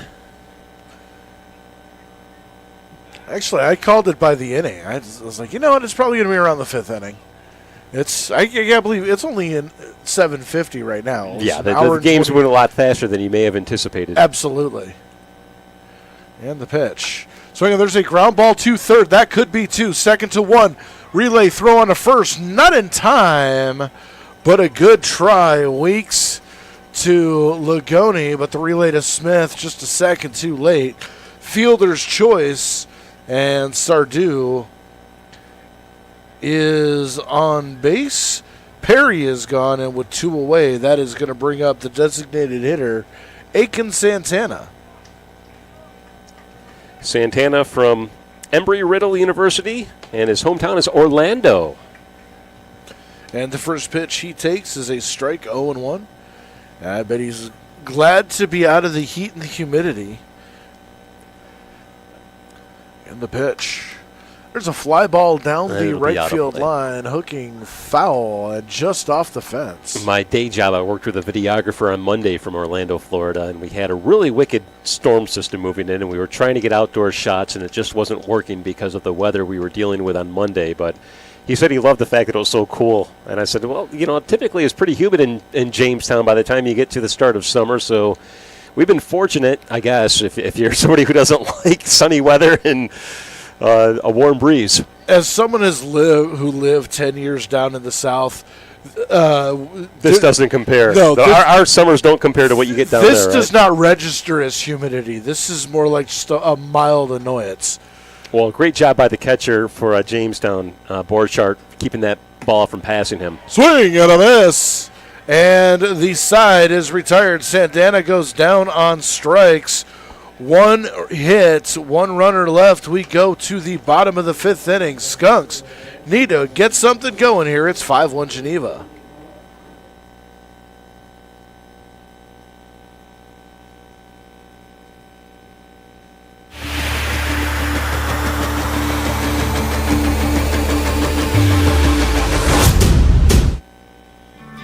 Welcome to the Chautauqua Sports Hall of Fame, located at 15 West 3rd Street in Jamestown. Visitors will see photographs, awards, apparel, and other sports memorabilia.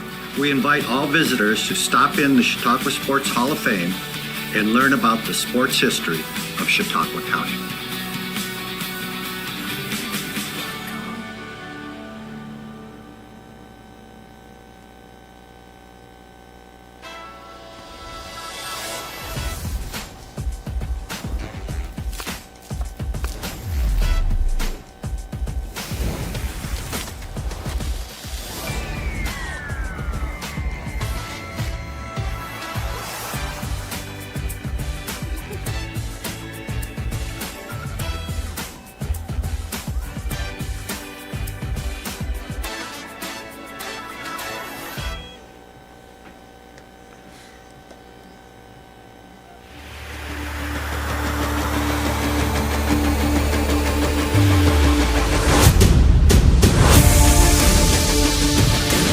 Back here at Detrick Park here in Jamestown, we're going to send it down to Cam Melendez and Sebi Gibbs down in the field. Nope, we're not. Well, we were told one thing, and things happened, and I did not get the memo. I would like to say this. I think that the production team here is top-notch, top shelf, and you're not going to bat 1,000 every broadcast. Let me say that. But it's been a pleasure working with the team so far this evening. Man, Keep up the great work, Danny. I haven't hit 300 my whole career. Is the first pitch to Matthew Dumas, leading off the bottom of the 5th inning. Is taken for a I could have strike. hit 300 in slow pitch softball. So 0-1 the count here as the Skunks try to get a middle of the game rally going here, down by 4 runs. Get you caught up on a couple of scores here in the PGCBL earlier today. The Batavia Muck Dogs losing to the Elmira Pioneers 3-1 at Dunn Field. The Niagara Falls Americans currently with a 2-1 lead over the Auburn Doubledays. That one in the top of the 6th inning. Batavia 5-2 over the Pioneers in Game 2 of a doubleheader. That one in the bottom of the third inning as there's a line drive down the right field line. That is a base hit. There to cut it off, bobbling it, and sliding into second is Dumas. Benton had a little problem fielding it, and that is going to be a lead-off double for Matt Dumas. 10 more dollars in the kitty, $30 so far tonight. Dumas, heads up. He saw that little bit of a bobble out there in right field, and he took full advantage of it. He turned up the speed even more, found fifth gear, and you'd be hard-pressed to find somebody who can make it around the base path, first base, and take it into second faster than Dumas. As that's going to bring up the top of the order and Brady McGuire now. McGuire with an opportunity to get something going for the Skunks, who have been pretty quiet through 4 innings. Leadoff double definitely put a charge in this one. McGuire, the leadoff hitter here. Back to the top of the order for the Skunks. He looks at that pitch come in a bit inside for the ball. 1-0 the count. And at this point in the game, I'm not sure if that was a changeup, if he took something off, or if that's just his fastball diminishing. As there is action in the Red Wings bullpen, fast and furious.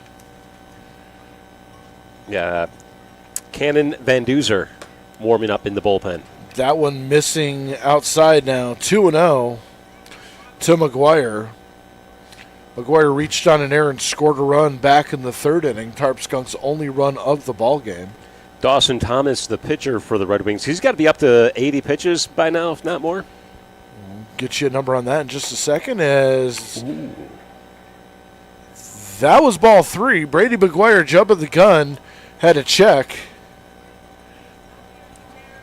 I had ball 3. I was with it.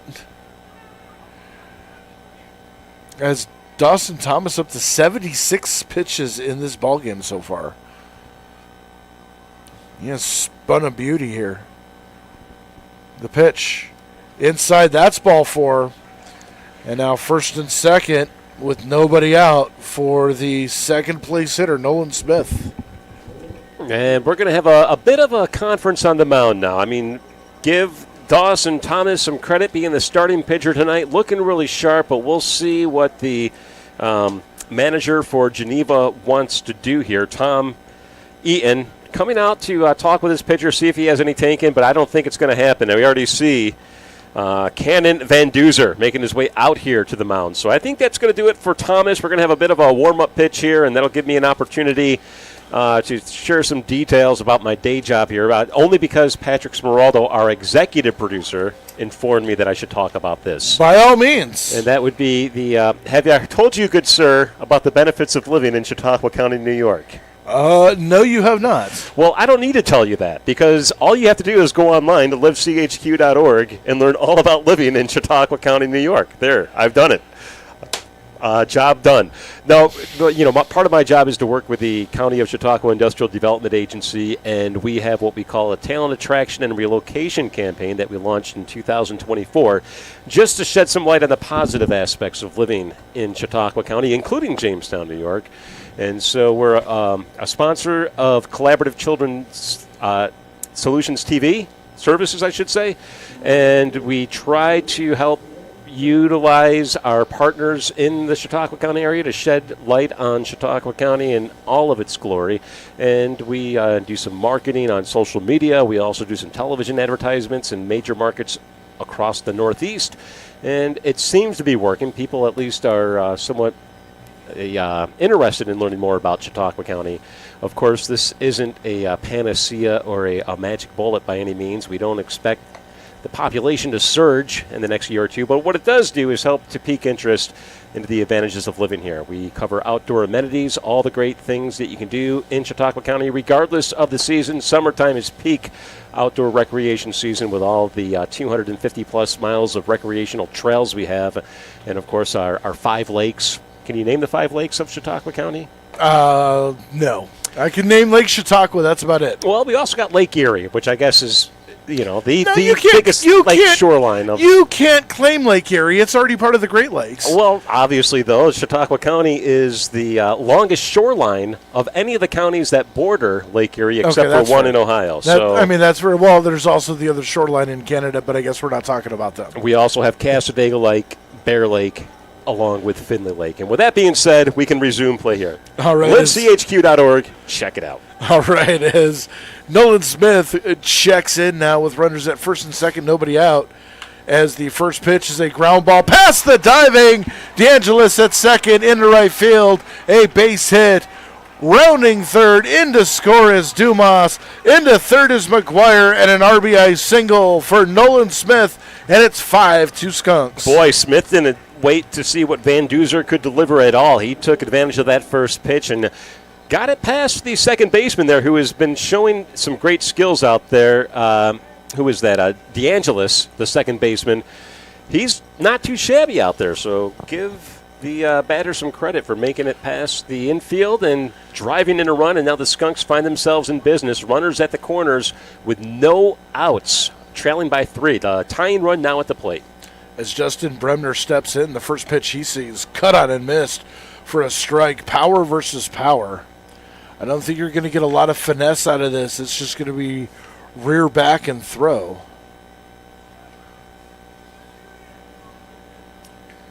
So 0-1 to Bremner.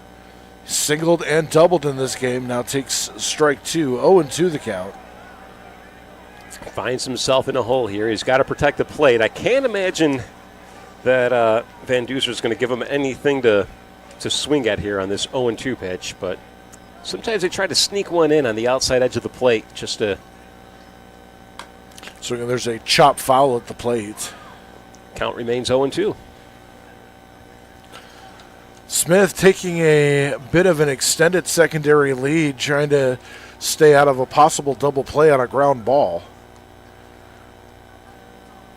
Not much of a lead for McGuire at third, and the pitch in the dirt gets behind Skaggs. Coming in to score is McGuire. Advancing to second is Smith. It's now 5-3.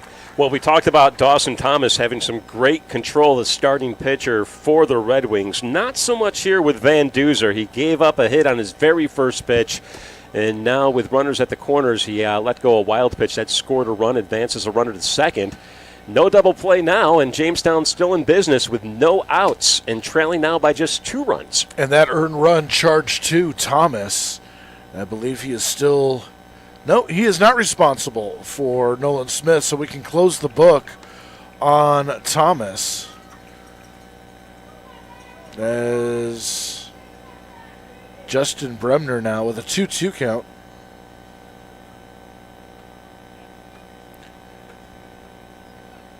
Smith in scoring position. Nobody out here in time called at the plate.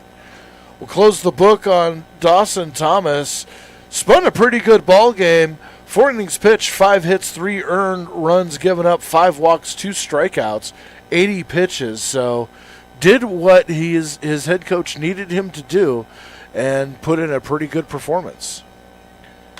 As there's a pop-up on the right side of the infield, foul territory. Sardu under it and puts that one away for the first out of the inning. So up steps number 19 here for the Skunks. That would be Nathan Borchardt. Again, I look at your, that's I see it does say Borchardt. I thought that was an E, but that's a C, and I thought that H was an M. You're right. You do need to have advanced hieroglyphic education to read your handwriting. That's not an M. That's a bird from ancient Mesopotamia. All the same. I mean, it's bad. We've got the cleanup hitter here, the catcher for the Skunks at the plate. And we've got a runner at second with just 1 out. Jamestown trying to cut in to that lead. So far, they've got 2 runs this inning. Let's see if they can keep it up here with Borchardt. So the first pitch to the left-handed catcher taken on the outside corner for a strike. 0-1 the count. Borchardt 0 for 1. He has walked. Grounded into a double play back in the first inning. Slight breeze to right field. That ball will carry if he's able to pull one. That one on the outside corner for a strike. 0-1. That's something that opposing pitchers have done a good job against left-handed hitters here at Detrick Park, staying away from allowing them to pull it, pitching most of them on the outside part of the plate. Is that one right at the knees? Borchardt didn't think so. Yeah, it also caught the edge of the plate, too. It could have gone either way, but it looks like the umpire has a little bit of a bigger strike zone than what I would have down there. Of course, he's got the best vantage point across the plate. We've got the best view at the ballpark. So now 1-2 the count. One away, runner at second. Line drive into right field. That's going to fall for a base hit. Picked up by Benton, and throw in is going to hold Smith at third. Great quickness by Benton to get to the ball, get that ball into the infield, and Frank Jagoda had no choice but to hold Smith up at third. But runners at first and third now with one away, and that is going to bring up the shortstop, Brady Marshall.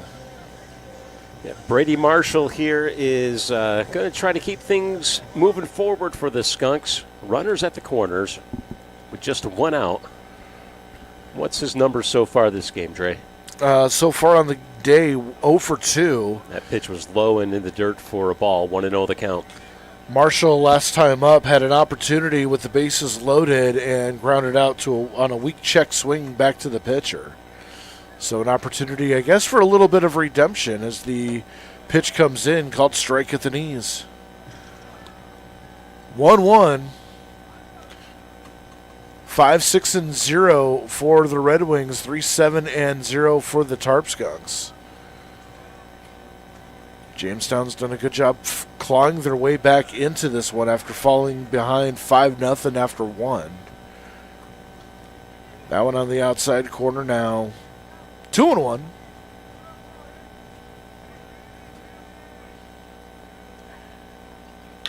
Ground ball to second. This could be two. Bobbled by DeAngelis, and it's going to go into right field for an error.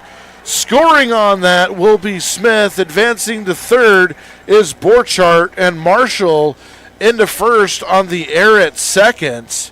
It's 5-4. Just a slim one-run lead now after they exploded with 5 runs in the top of the ball game, the top of the first inning.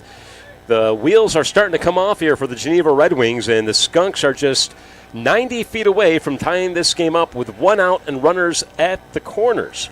Ty Lagoni now stepping up to the plate.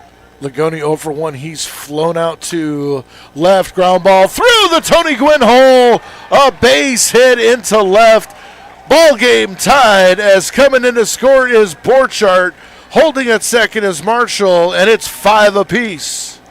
4 runs, and the inning isn't over with yet. Let's see if the Skunks can match what Geneva did at the top of the first inning and go for 5 here and take the lead. But what a comeback. What a great way to stay in the ball game, keep your cool. You know you got a long ball game ahead, even when they come out swinging with a 5-0 lead in the first inning. And now Geneva is reeling. They're going to take a break and talk about things at the mound here. And I would assume that they're going to start warming up another pitcher here relatively quickly. Yeah, getting some action, starting some stretching, and probably some quick tossing here as Kenan Von Duzer is getting Von bulldozed at the mound right now. A double, a single, another single, an error, and another single. Yeah, that error did not help him. I gave DeAngelis, the second baseman, a great compliment earlier on in this inning about how he's been solid, and I think he did turn a double play earlier on in the ball game. But yeah, he let that one get by him at the worst possible time if you're a Geneva Red Wing fan, and the Skunks did capitalize on it. So give Jamestown some credit here and a little bit of luck as well with that error. All the same, runners now at first and second. Here's the pitch delivery, and Van Dusen will stay in there. Eric Weeks now at the plate, the third baseman for the Skunks. So runners at first and second. Weeks, the 8th hitter for the Tarp Skunks in this inning. He's walked and flown out to center. And the pitch. Outside for a ball, 1-1. And now throwing has begun in Geneva's bullpen. I left my binoculars at home. Fouled straight back onto the concourse. Watch out. They're my wife's binoculars. I used to bring them to the game all the time, and I think I left them here one time. And she told me, never again will you take my bird-watching binoculars. Never take your wife's stuff. Not the bird-watching binoculars, anyway.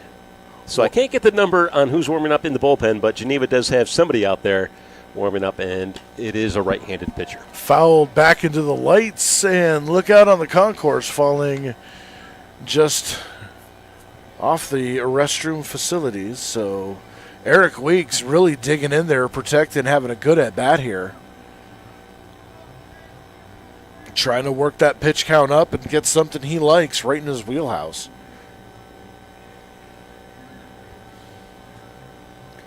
Everything Jamestown has hit has been hard. Runners go. Throw down to third is not in time. Nice double steal by the Skunks, and now they got 2 runners in scoring position. It takes out any chance of a double play.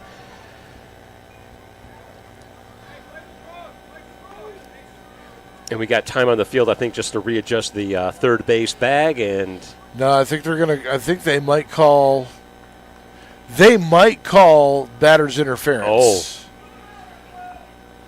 No, the batter was in the box. You're saying when he tried to make the throw off the third on the steal. Well, the batter's supposed to stay in the batter's box. So if he goes out of the box, then that's when they could call BI. But I don't necessarily know. No, they're talking about it right now, so maybe they don't necessarily know. Yeah. Yep, they're sending. Yeah, Coach Jagoda not happy.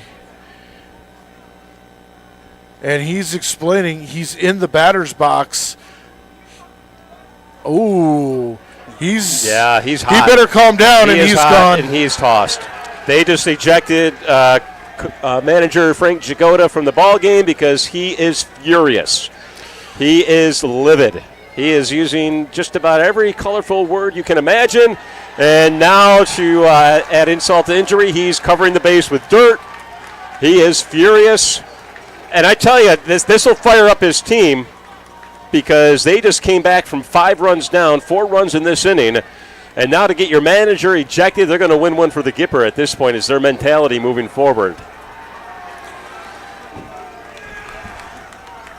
And it's an early night for manager Frank Jagoda, who will exit the ballpark, but not after having a few choice words for the umpire behind home plate.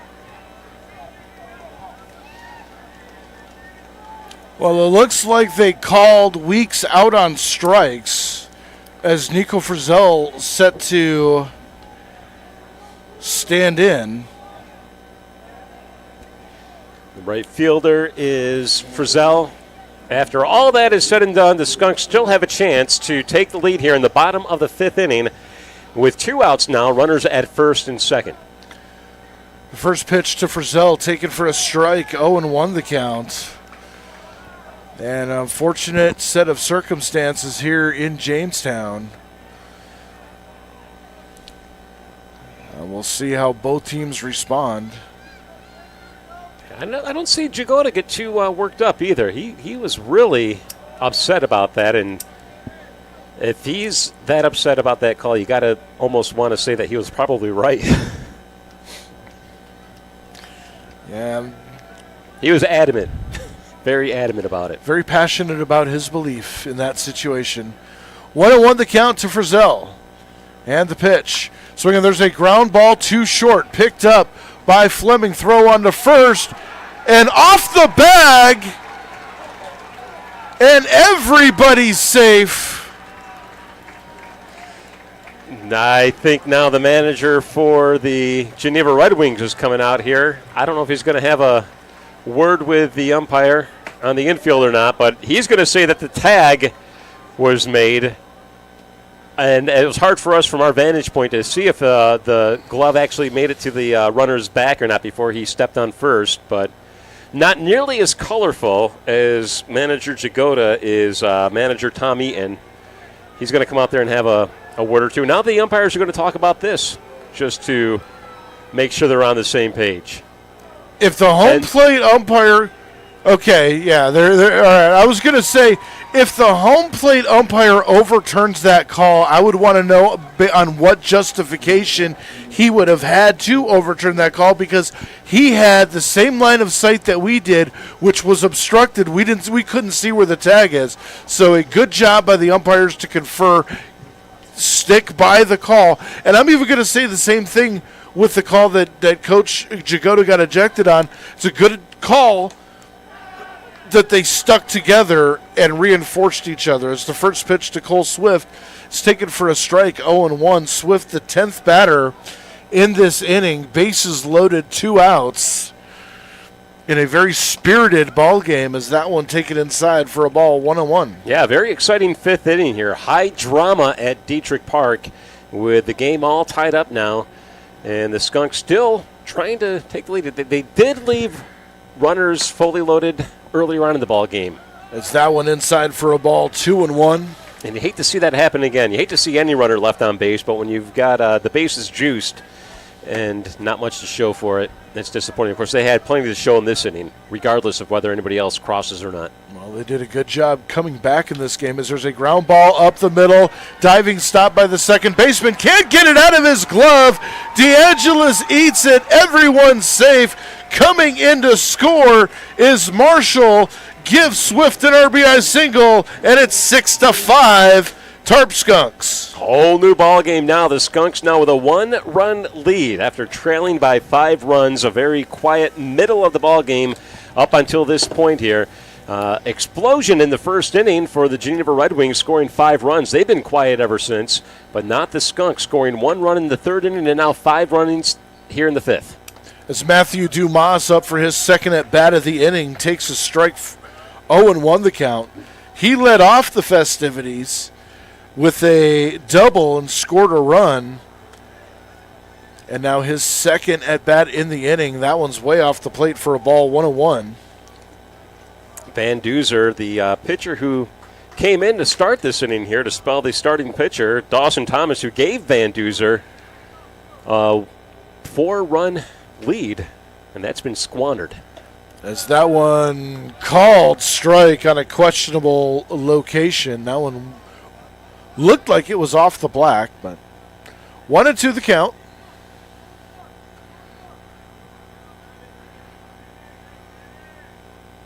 Swift stands in. And the pitch. There's a weak chopper toward first. Van Duzen trying to cover the bag. Cannot make the tag. 2-run score as Nico Frizzell on a heads-up play comes in behind Swift or Lagoni, and it is now 8-5 Skunks. Yeah, Van Duzen had a struggle there to get over to first base in time, and I don't know if they're going to keep him out there. I would assume they're going to try to get this final out. I don't see anybody else coming out there yet, and they're not having a meeting at the plate, but the wheels have completely come off for the Geneva Red Wings, who have come into this ball game without a win. Dre, we had talked about this being a possible trap game for the Skunks, and it certainly was moving in that direction up until we got to the bottom of this 5th inning, and it's just been a total collapse by the Red Wings. And 7 runs scored here in the 5th. It's now 8-5. Jamestown up by 3 with maybe more damage to come. It's a ground ball through the hole on the left side. A base hit. Coming in to score is Swift. Holding at second is Dumas on an RBI single by Brady McGuire, and it's now 9-5. We've gone around the batting order at this point, right? Yeah, this scorebook is confusing at this point, to say the least. Yeah, now I guess it's time to bring in the new pitcher. Cannon Van Duzer coming in and just not being able to get it done here. Giving up 8 runs to the Skunks. And, of course, one of those was an error committed by his second baseman. That didn't help matters any. But it just, was moving in that direction. Second Van Duzer out there, and the first pitch he delivered was a hit. And now he's going to be leaving with just 2/3 inning pitched. All right, so we're going to step away for the Schultz Auto call to the bullpen. We'll be back in just a moment.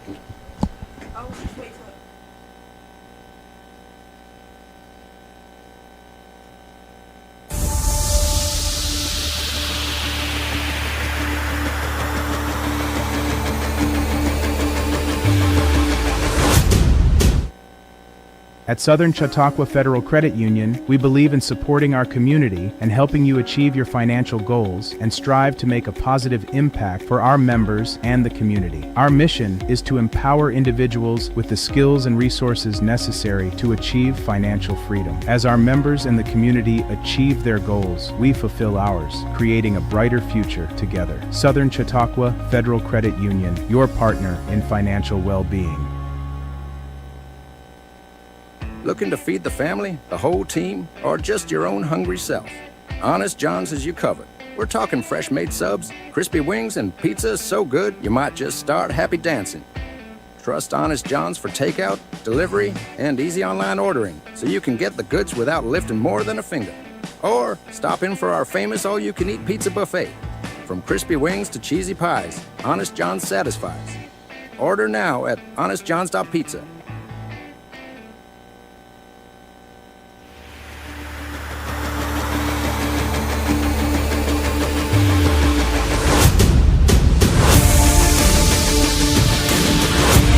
Welcome back to Detrick Park here as we are still in the bottom of the fifth inning and we have a new pitcher coming in here. It is Ian Bavay, a right-handed pitcher, a senior from Ferrum College in Reston.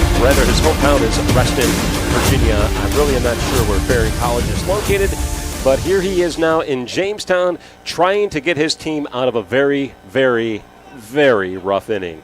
8 runs scored in the bottom of the fifth inning for the Jamestown Tarp Skunks. They now have a 4-run lead after trailing 5-0 at the end of the first inning. As Nolan Smith stands in, he already has a single and an RBI, and he hits a line drive into center field. That is a base hit. 1 run will score. Holding at third is McGuire.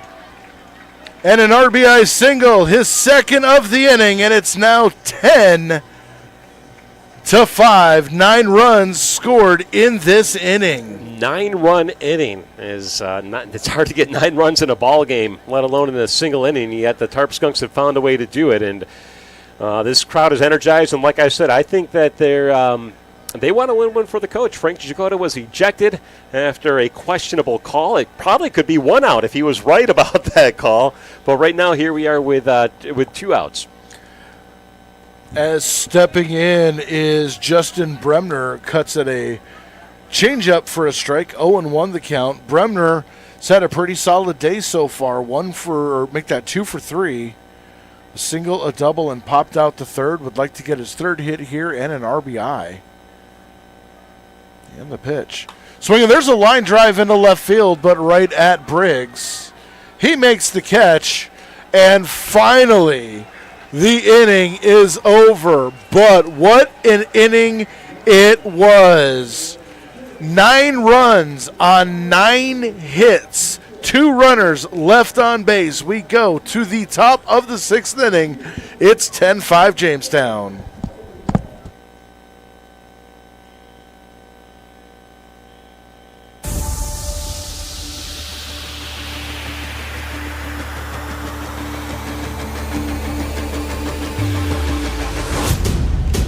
I've definitely got more comfortable being in front of the camera, and I got to meet new people. If you are into cameras and news and stuff, I would come here. You get to do a lot of cool stuff. You go to one of those baseball games, usually you're just stuck in the stands. But with us, no. You can go on the roof or on the field. If people want to learn more, you just have to go to CCS-TV.com. Schultz is the place where you can not only find your next new car, you can customize it exactly how you want it. Build a vehicle from one of your favorite brands. Secure rebates and incentives and expect delivery within 6 to 8 weeks. Get the keys to your ride in-store or in your own driveway and enjoy a year of complimentary Schultz Auto Care. Walk in to view our exciting inventory of vehicles arriving daily or schedule your digital consultation online today to discover why we say you can't beat a Schultz deal.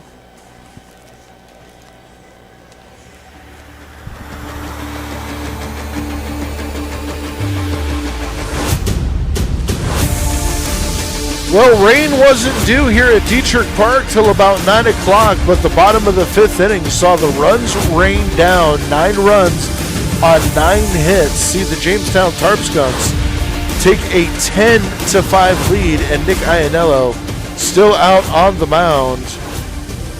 And he will continue on as he faces the left fielder, Briggs, who lines it out to left field. Sliding catch by Frizzell and right. And there's one out. Yeah, great catch by Frizzell there. Welcome back, Sebi, by the way. Thank you, thank you. How was your trip down to the crowd? As it looks like we might have a pinch hitter here. It was lots of fun. It was a good time. We got to interview a lot of different people. We got to interview a couple pitchers. I forgot his name, but the new player recently acquired, he played last game I commentated. First base. Joaquin Rodriguez Costa, yes. Yeah, we got to interview him. Oh, very nice. We got to interview a lot of different people, whether it's fans. It was lots of fun. Glad I got to do it. Yeah, and last inning, that inning was crazy. The crowd out there was going, it was very electric. And, I mean, Frank Jagoda got ejected, 9 runs scored. It was very entertaining. It is definitely going to be a night that a lot of people are not going to forget, as a hit by pitch to the pinch hitter. Let's see who that was. Number 14. Jack Turner, the pinch hitter, hit by a pitch on an 0-2 count.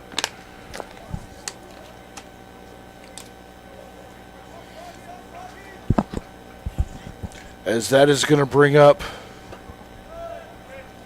another pinch hitter, number 21. Chase Fogg, who came into play back in the bottom of the inning during the pitching change. Okay. So he's getting his first at bat. First pitch or second pitch inside call for ball. So now 2-0. Iannella's been out there a while.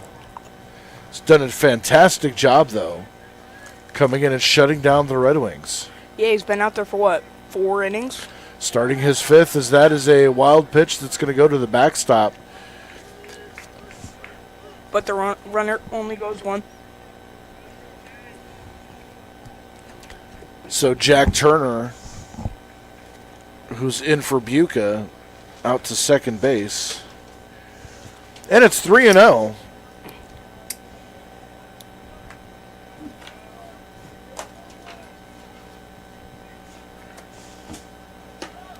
As that one's up and away, ball 4. And the first 2 Red Wings are aboard here in the top of the 6th innings. Tonight's coverage comes to you live from the Wegmans broadcast booth, where fresh calls meet fresh ingredients. Whether you're in the mood for a hot meal, a fresh salad, or a quick snack for the game, Wegmans has you covered, helping you live better, eat better, and cheer harder. That's the Wegmans way. As we are going to, looks like we're going to have a trip to the mound here. No call to the bullpen? Nope, They're going to keep him in. Yeah.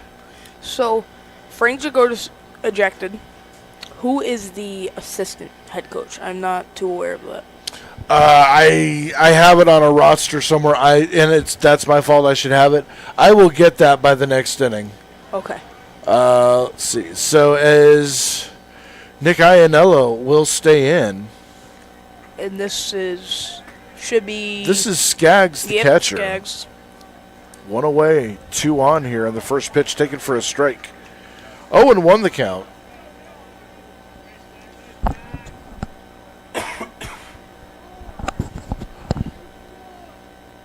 Iannello 4 1/3 innings, 3 hits, 1 walk, 4 strikeouts.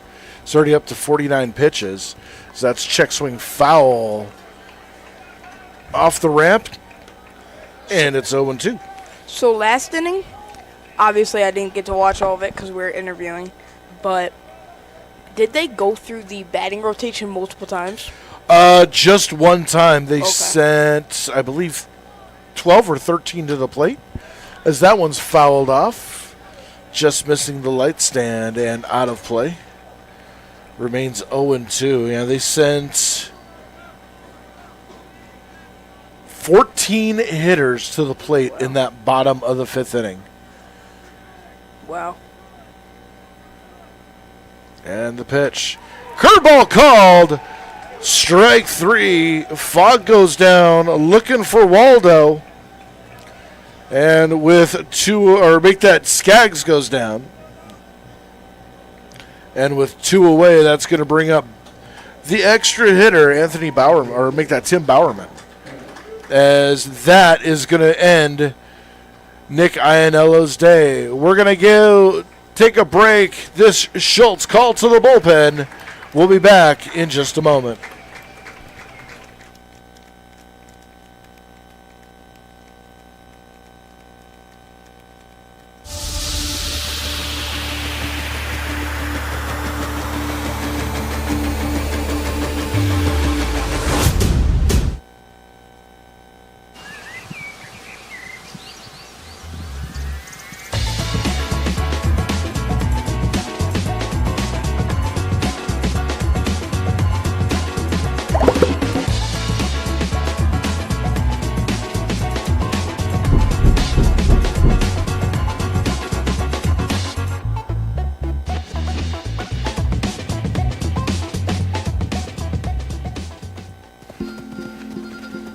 Our generation has a choice. Turn away from the world's problems or chase them down. We refuse to sit back and watch them pass us by. Watch us fly ahead. Rise to every challenge and overcome anything. Watch us become the next greatest generation.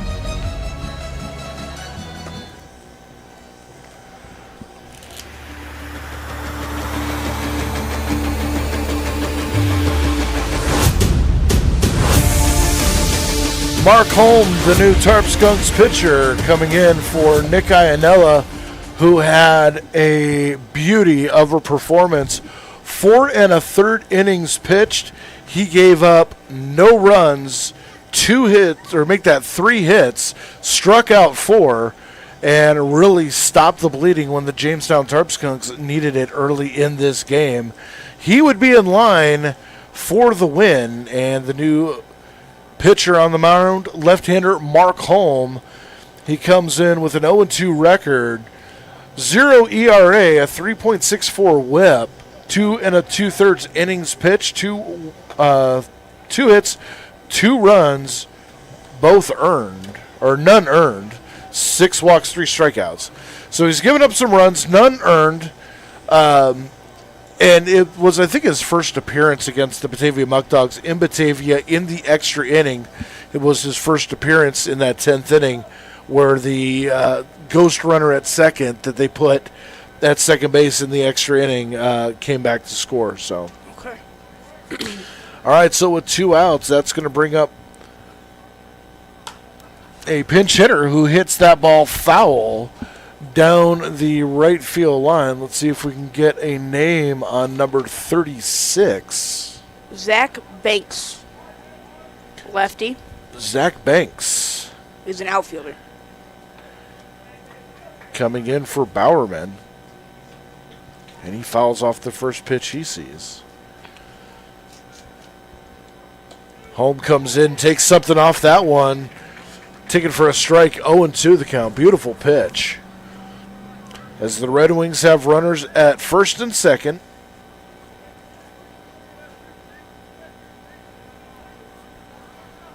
Yeah, with an 0-2 count, this is the perfect opportunity for Holm to end this inning. Runner goes, throw down to third. And Weeks was a little late covering, so a stolen base.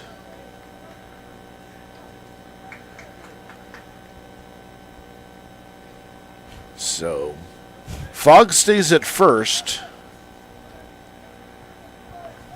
1-2 the count now.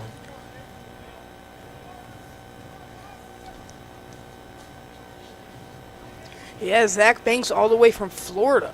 So definitely a different place than Florida. Different weather. Pitch outside. 2-2. That's the second baseman, Anthony DeAngelis, on deck.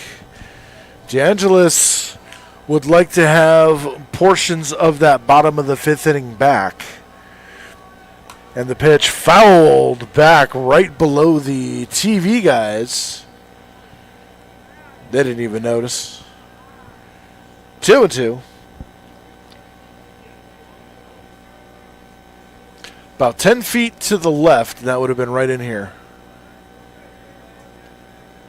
2-2. Runner goes, pitch in the dirt. And Fogg will advance to second on the combination of indifference and wild pitch. So now runners at second and third. Full count. Tarp Skunks up 10-5 here in the top of the sixth inning. And the pitch. High and tight, and that's ball 4. And Banks is aboard to load the bases with 2 out. Yep, and that'll bring up now we're Anthony DeAngelis, right? No, we're going to get another pinch hitter here as Jaden Madrid stands in.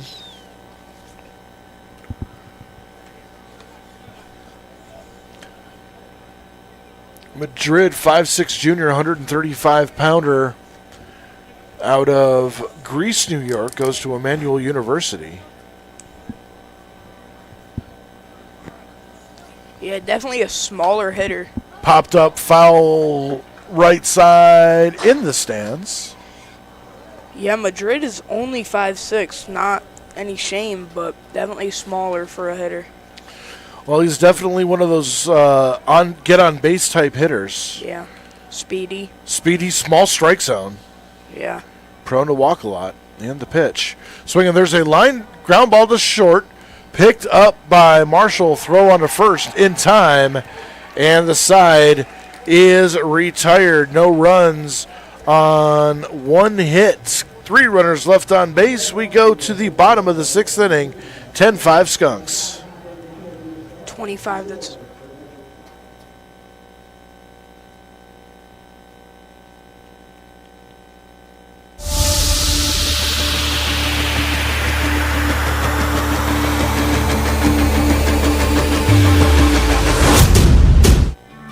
Welcome to the Chautauqua Sports Hall of Fame, located at 15 West 3rd Street in Jamestown. Visitors will see photographs, awards, apparel, and other sports memorabilia. We invite all visitors to stop in the Chautauqua Sports Hall of Fame and learn about the sports history of Chautauqua County.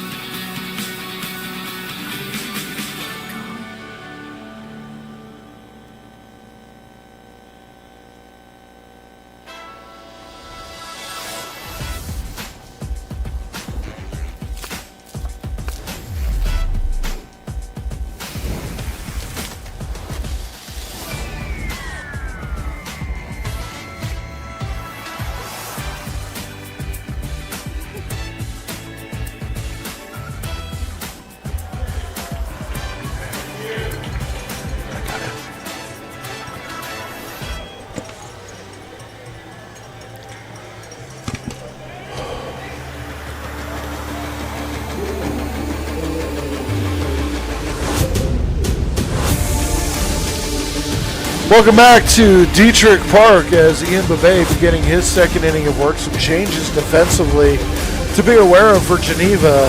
Sardu moves from first to third. Jack Turner stays in the game. He is at first, Madrid at second, and Fogg at shortstop as Nathan Borchardt stands in facing Bebe, and the first pitch is taken high for a ball, 1-0. Yeah, Tarp Skunks were off to a very, very good inning last inning. Let's see if they can continue that. Swing and a miss, 1-1 the count. Bochart on the day has singled and scored back in the fifth inning. He's also walked and grounded into a double play in the first.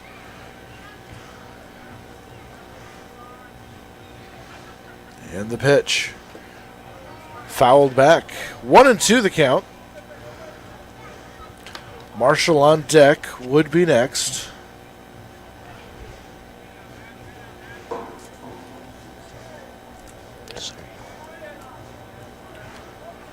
Bebe looks in, pitches from the stretch, and the pitch. Inside for a ball, 2-2.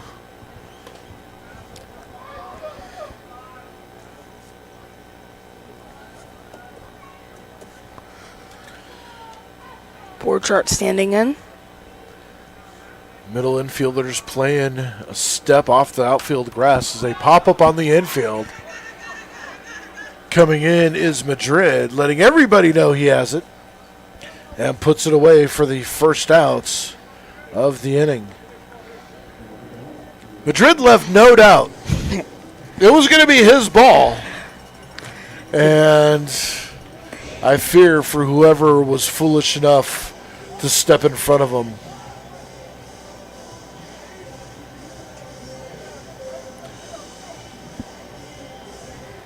And coming up is going to be Brady Marshall, the shortstop. Brady's had a day as well. 0 for 3. Reached on an error, stolen base, and scored a run back in the fifth. Also was grounded to the pitcher and flown out to center.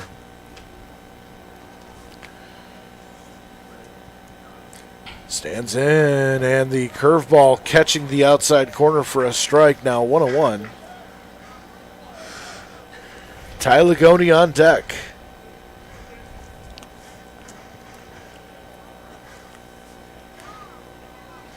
Had the big hit, one of many big hits last inning, as that one's off the plate. And it's 2-1.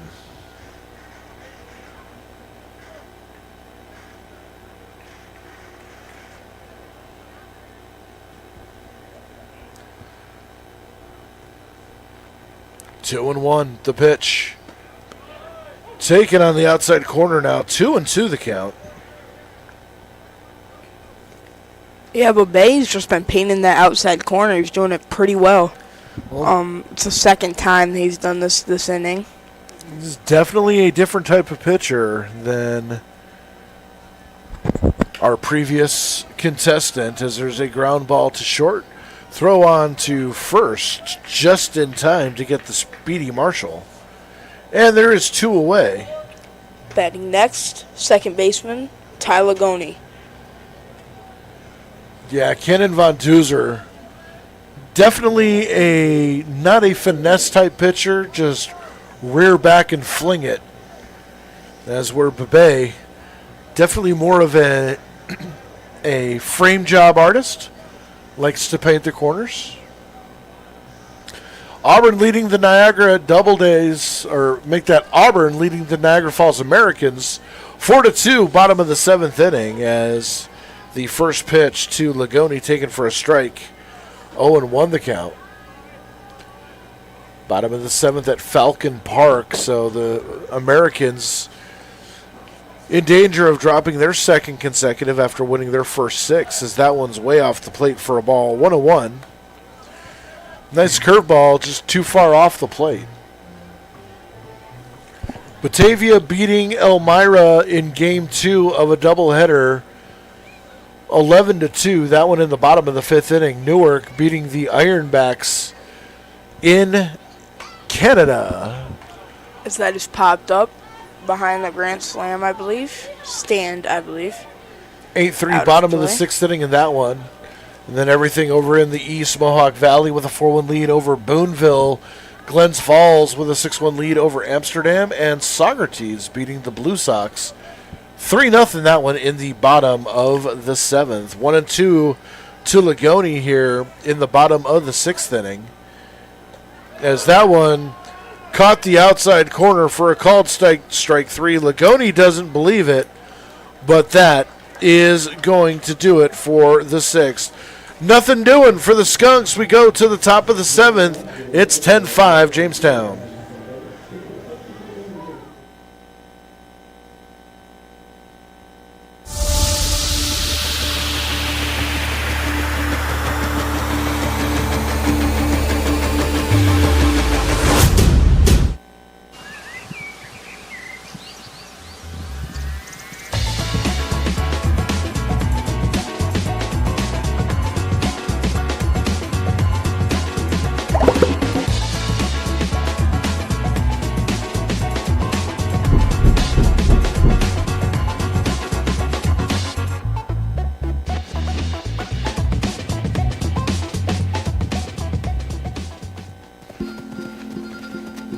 Our generation has a choice.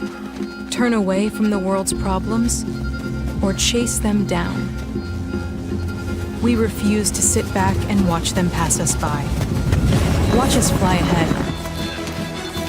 Rise to every challenge and overcome anything. But God, I need it. Watch us become the next greatest generation.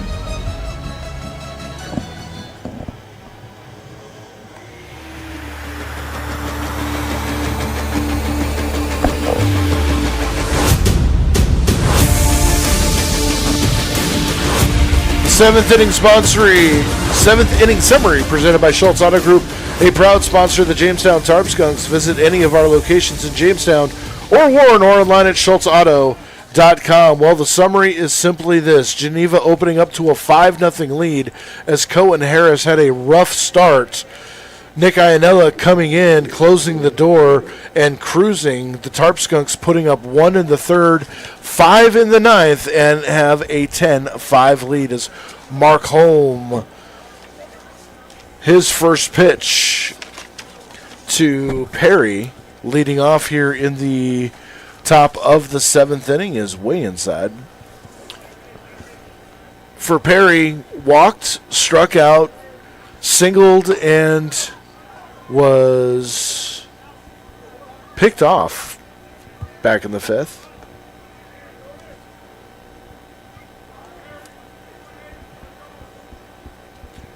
So 2-0 count. Inside for ball 3-0.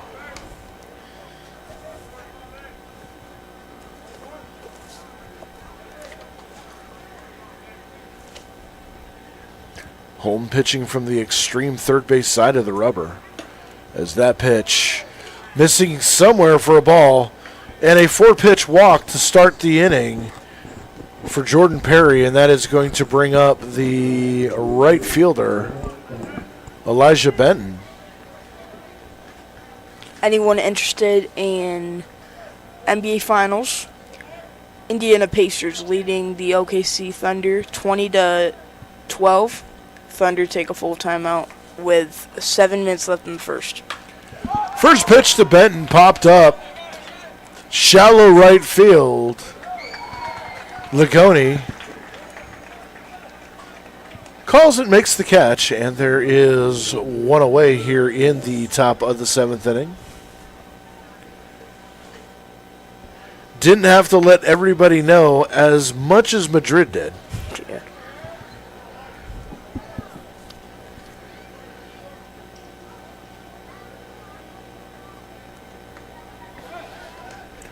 First snap throw over to first, and back is Perry.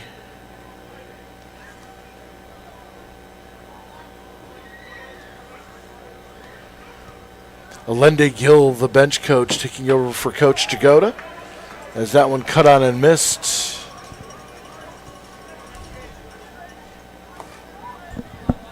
Owen won the count.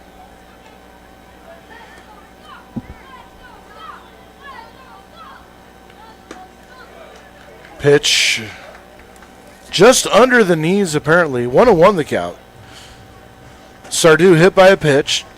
He grounded out to short and grounded into a fielder's choice. Back in the 5th. Snap throw over to first. Are you kidding me?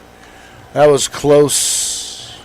Yeah, there's been a lot of close calls this game. So 1-1. Holmes' pitch is driven into center field, but right at Dumas, who makes the catch for out number 2. And with 2 gone here, that will bring up the designated hitter, Aiken Santana.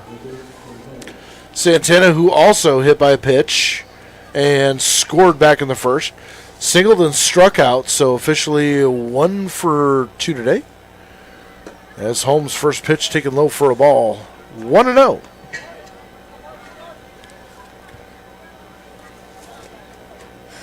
Standing in is Santana. Right-hander takes a hack.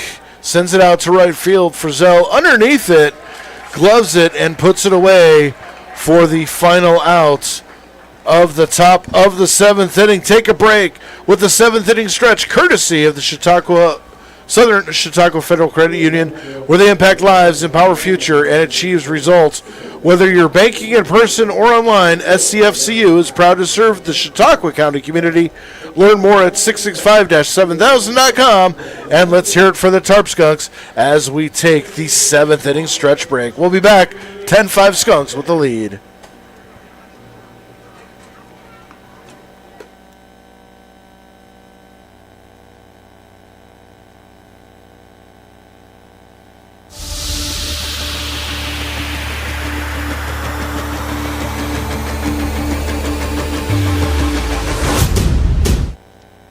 At Southern Chautauqua Federal Credit Union, we believe in supporting our community and helping you achieve your financial goals and strive to make a positive impact for our members and the community. Our mission is to empower individuals with the skills and resources necessary to achieve financial freedom. As our members and the community achieve their goals, we fulfill ours, creating a brighter future together. Southern Chautauqua Federal Credit Union, your partner in financial well-being.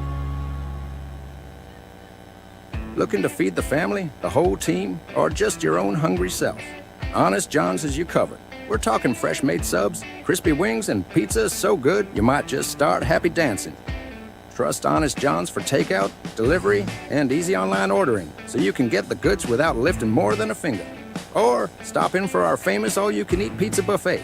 From Who's your crispy wings most to cheesy pies, start Honest thinking John's about your most satisfies. valuable stinker. Order now at honestjohns.pizza.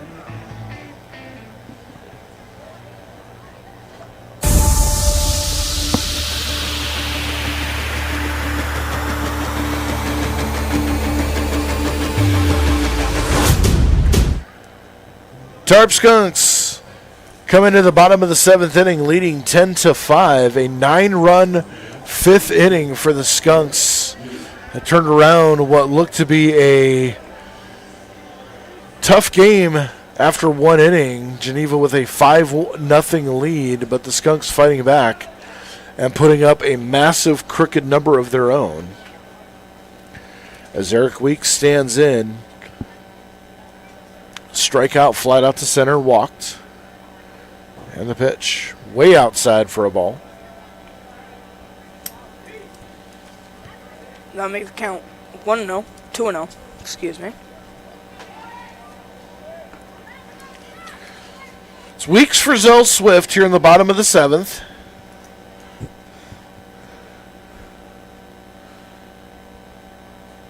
And the pitch, curveball missing high. Makes it 3-0.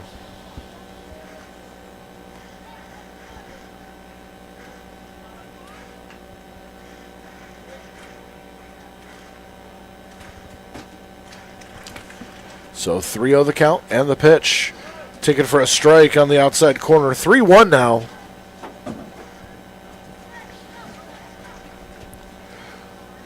Yeah, but Bay's going to try to work back up this count. Try to make it full here, as it's 3-1 with Weeks standing in. And the pitch outside for a ball and a leadoff walk for the Skunks. Batting up next for the Skunks, Nico Frizzell, right fielder, number 13. Frizzell with a single and a run scored back in that crazy 5th inning.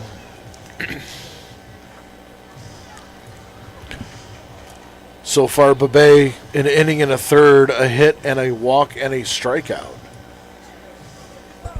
As Frizzell stands in, struck out twice. 1 for 3 on the day, and the pitch, check swing foul. And it's 0-1.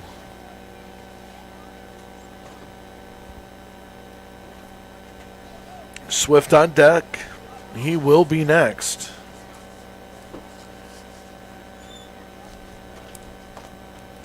And the pitch. Half waved at, catching the outside corner for a strike. 0-2 the count. So Frizzell with his back against the wall here. Weeks off first. Has a short lead. And the pitch. Called strike 3. Frizzell goes down looking for the second time tonight. Third strikeout for Frizzell. Yeah, and I don't think it's the call that Frizzell's mad about. I just think he's frustrated right now. Second time striking out, looking as you said. He seemed pretty disappointed as it looked when he was walking back to the dugout. And that'll bring up Cole Swift. 1 for 2 on the day with a single RBI, grounded out to third as the runner goes. Throw down to second, not in time. Eric Weeks steals that cleanly. Stolen base by the Tarp Skunks' third baseman. Puts runner in scoring position.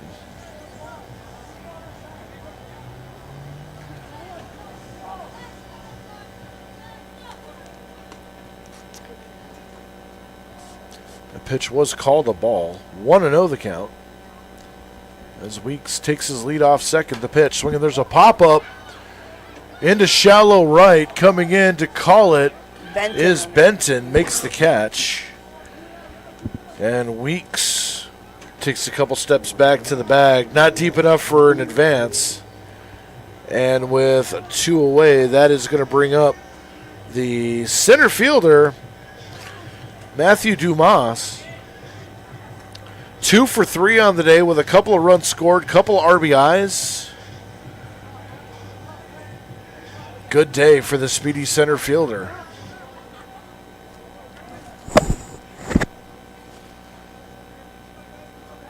Babay checking the runner at second and the pitch. So again, there's a ground ball toward the Red Wing dugout.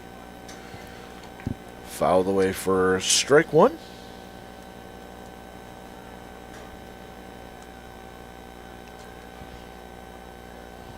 Babay coming in and putting out a gigantic bonfire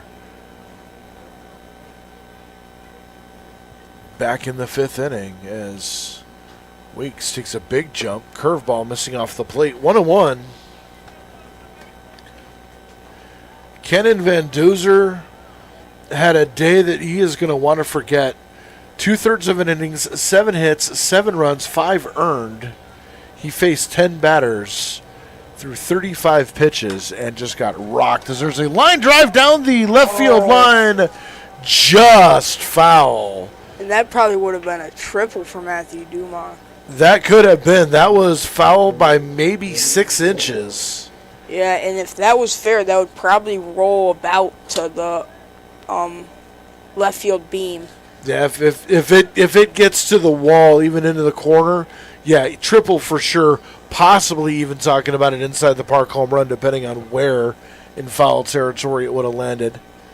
Because Dumas is one of the fastest people on the team, if not the fastest. He is lightning quick. Yeah. So he stands in 1-2, 2 out. Weeks off second. Oh, Weeks got picked off. Throwing to third, and Weeks got caught going early, and the inning is over. No runs, no hits, nobody left on base. We go to the top of the 8th. It's 10-5 Jamestown.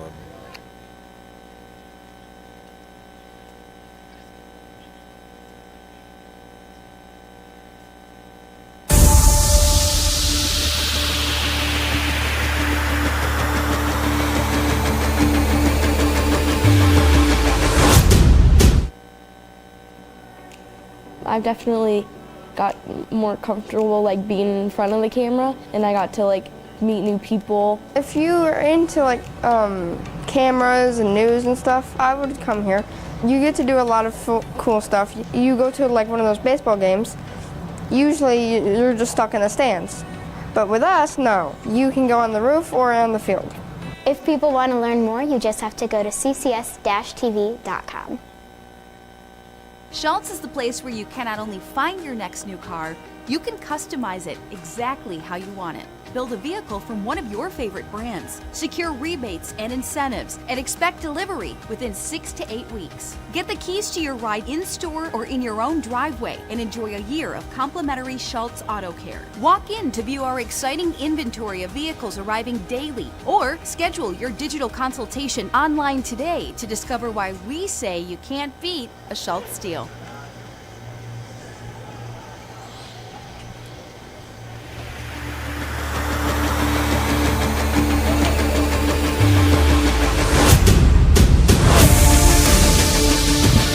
So here we go to the top of the 8th inning. Jamestown with a 10-5 lead over Geneva.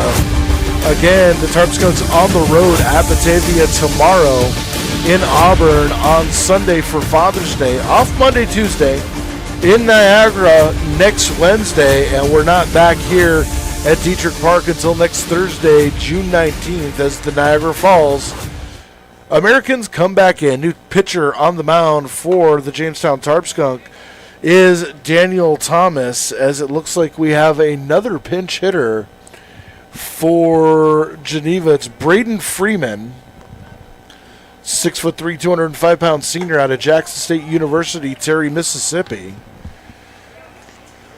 And it is 1-1 to Freeman. Yep, Freeman took a swing there, just missed a little bit high.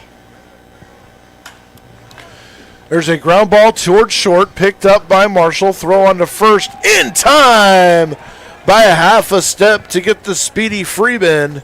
And there is one away. Good play defensively by Brady Marshall. Yeah, Marshall had to reach an awkward position, grabbed that ball, made a great play on it, and got there. He got it there in time to get the runner out at first. Mark Holm pitched in a very nice performance tonight. 1 1/3 innings, 2 walks, no strikeouts, but did not give up any hits or walks, as this is Jack Turner, who came in back in the 6th inning, fouls that one back, and it's 0-2.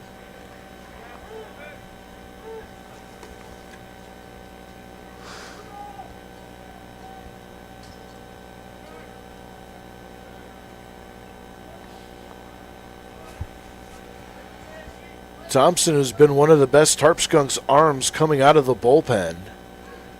Ooh, and that catches Turner right in the back.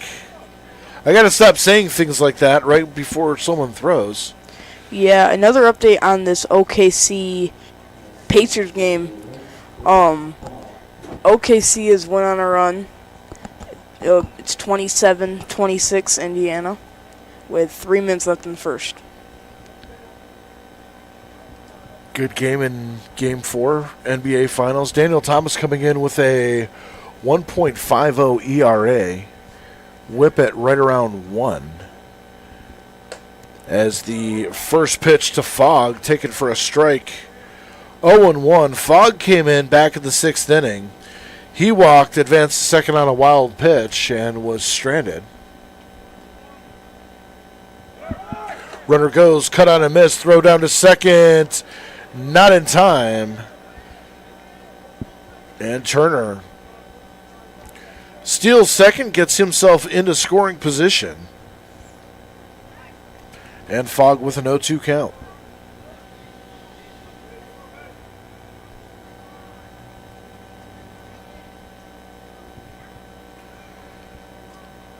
Thomas checking the runner. Kicks and throws. Fastball fouled back to the screen. And we'll do 0-2 over again.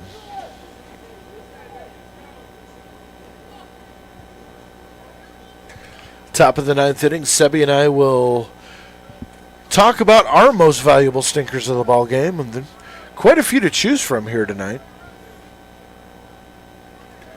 And the pitch. Just off the plate. You knew the Skunks dugout wanted it. Did not get it, and it's 1-2.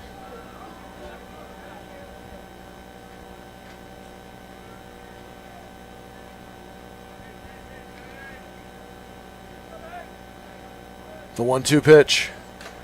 fouled. Whoa! That one was an inch away from hitting me. Yeah, that one. Wow. Right here. Nope. Nope. Nope. Nope. Nope.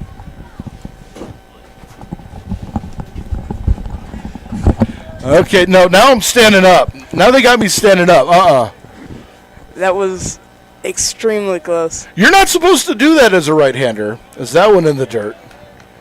2-2. Foul. That one, I don't know if that one went off of board chart or if that one went off the home plate umpire.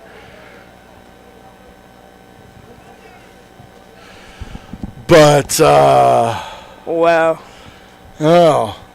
This heart attack brought to you by... Do we have a medical facility as a sponsor yet? Because I think we need one. There's a swing and a miss.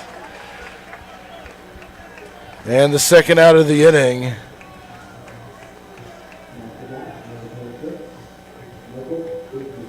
And it looks like we're going to get another pinch hitter here for the catcher, Tyler Skaggs. It is number 26 Michael Usi.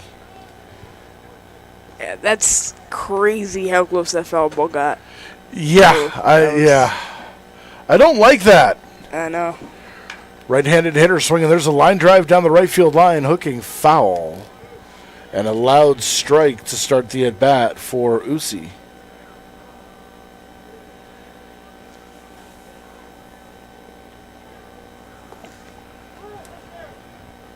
Two away here in the top of the eighth inning.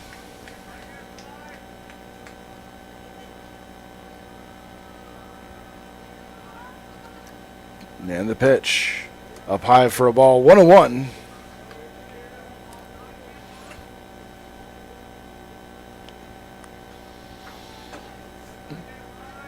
Thomas may have the green light to finish out this game if he can get Usi here.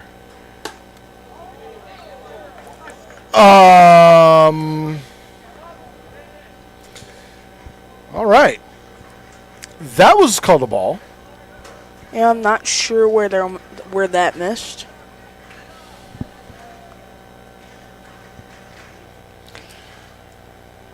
And the pitch, runner goes to third, catcher indifference.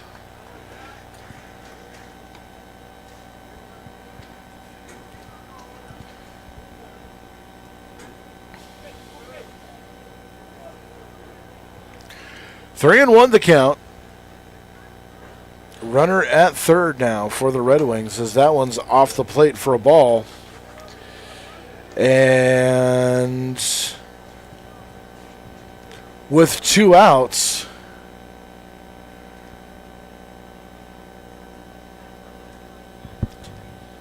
are we going to get another pinch hitter here? Well, we're going to get a pinch runner.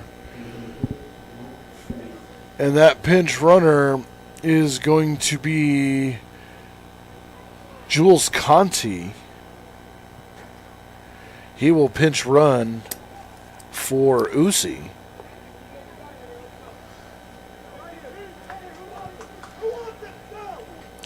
And it looks like, are we getting a pinch hitter? Let's see, number 3, Preston Leach.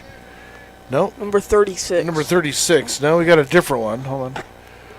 Well, whoever it is just took a strike at the knee. It's Zach Banks.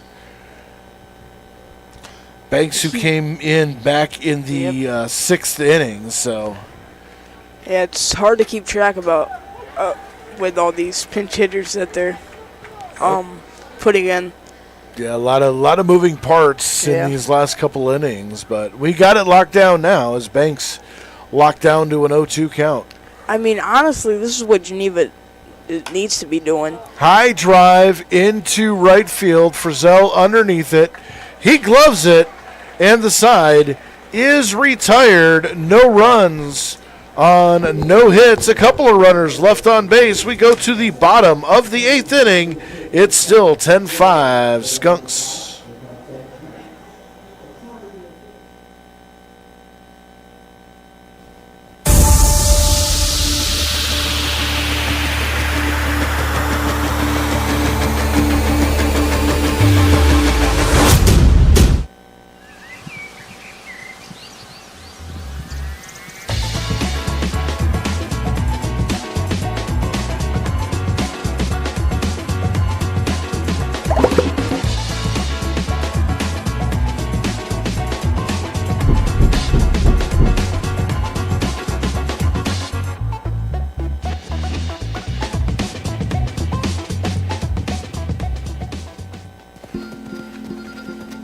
our generation has a choice. Turn away from the world's problems or chase them down. We refuse to sit back and watch them pass us by. Watch us fly ahead. Rise to every challenge and overcome anything. Watch us become the next greatest generation.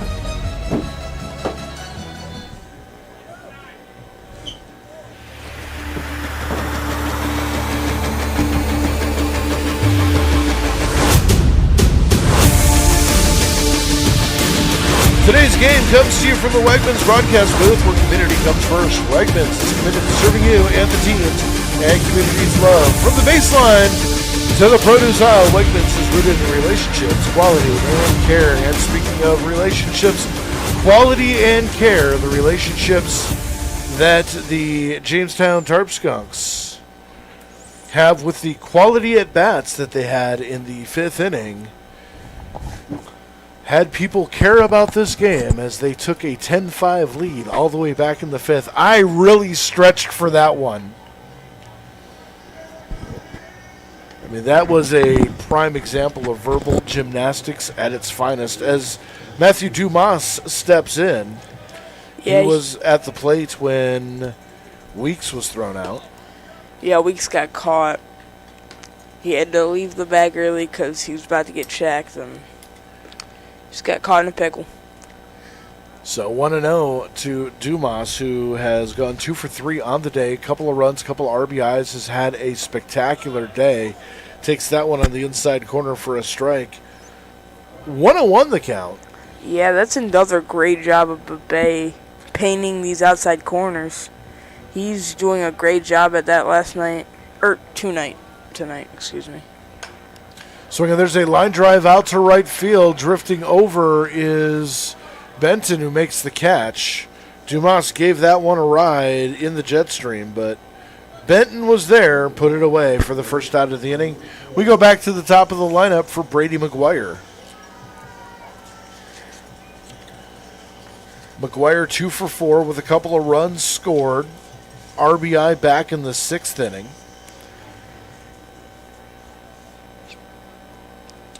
Stands in 5th at bat of the ball game for McGuire. Yeah, and there's a little bit of action in the Skunks bullpen, but no action in the Red Wings bullpen. Now it looks like Babay will take it the rest of the way here.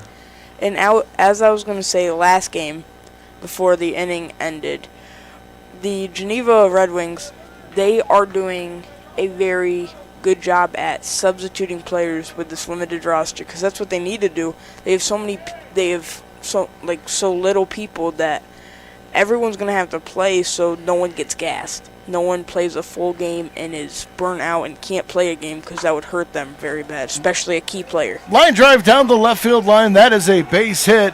McGuire turning the corner at first, heading into second, and he will be in with a stand-up leadoff double, or stand-up double. $10 more in the kitty, $40 tonight on extra base hits.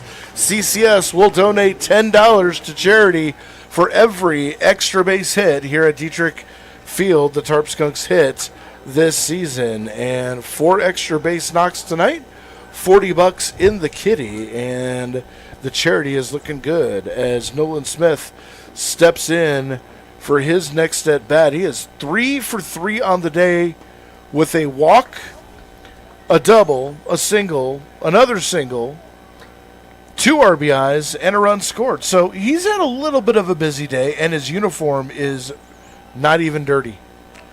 How do you have that kind of an output with no dirt on the uniform whatsoever?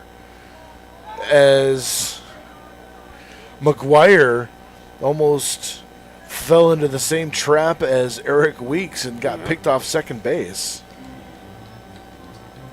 Yeah, and that's another good thing Babay is doing. He's getting these runners to have a big lead off the bag and picking them off. Pitch taken for a strike, 1-1 the count.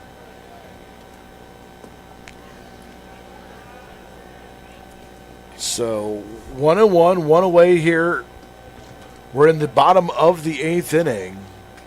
Tarp Skunks 3 outs away from locking this one down. As that one in the dirt. And a throw into second base as McGuire was caught off the bag. It goes into center field. McGuire rounds third. He will score on the air. And it's 11-5. And an ill-advised throw by Uchi? our new catcher, Conte. Oh, it's not. Yeah. These pinch hitters are getting both of us confused. And so now 2-1, nobody on the bag. And that one fouled just off to our left. And that looked a lot like the one that happened just an inning ago. Yeah, they're coming back here with some speed. Yeah. I'm not liking that too much. So 2-2. One away. 11-5 Skunks. And that one's inside. Count goes full. Justin Bremner on deck. There are a lot of choices here tonight for most valuable stinker. I will say that. There's at least 5 or 6 good candidates. Yeah, I mean, we're going to narrow it down to one apiece as that pitch inside for a ball. you can make the argument for virtually any hitter, almost any pitcher, except pitcher who leading off the game. He did not have the greatest outing, but Tarp Skunks recovered. So it's going to be very close.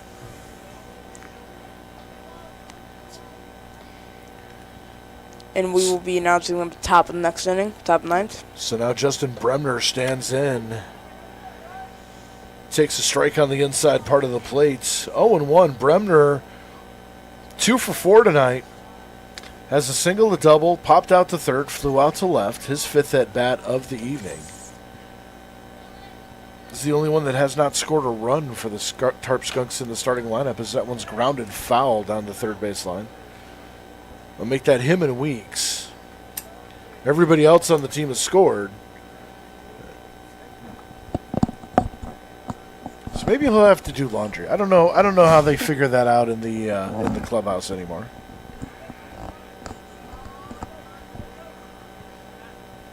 Smith taking a modest lead off first.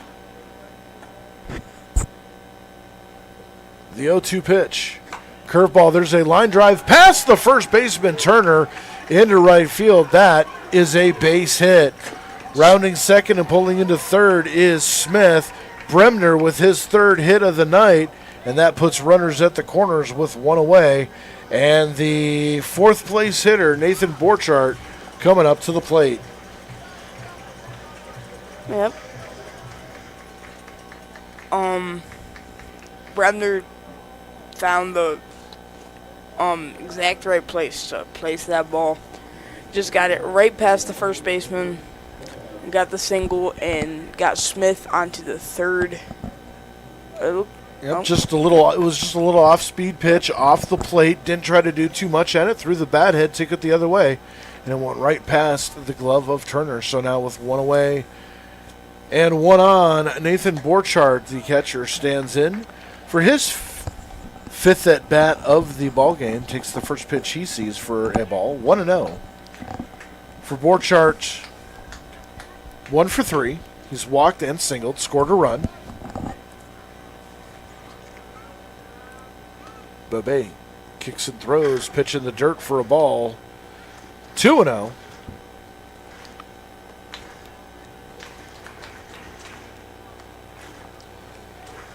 You have to wonder if Conte hadn't tried to throw down to second base, if McGuire was still on second. Runner goes, pitch taken for a, looks like a ball? Yep, took it for a ball, 3-0, as no throw down to second base. Yeah, I think Conte didn't want to make the same mistake as last time and have an error over the base and have Smith go home to make it 12-5. So now Bremner at second. Borchardt with a 3-0 lead takes a pitch on the inside corner for a strike, 3-1.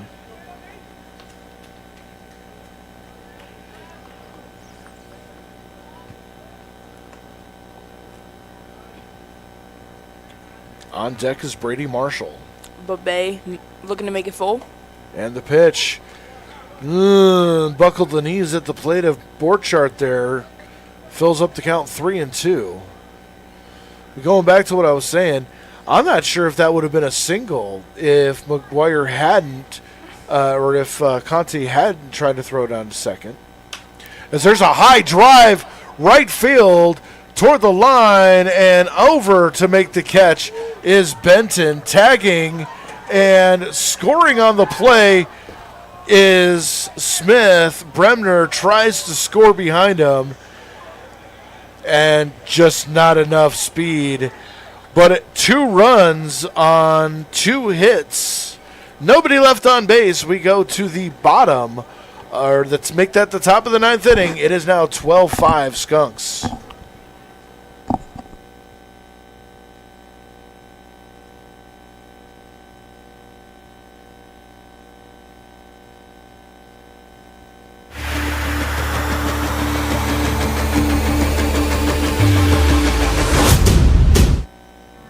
Welcome to the Chautauqua Sports Hall of Fame, located at 15 West 3rd Street in Jamestown. Visitors will see photographs, awards, apparel, and other sports memorabilia.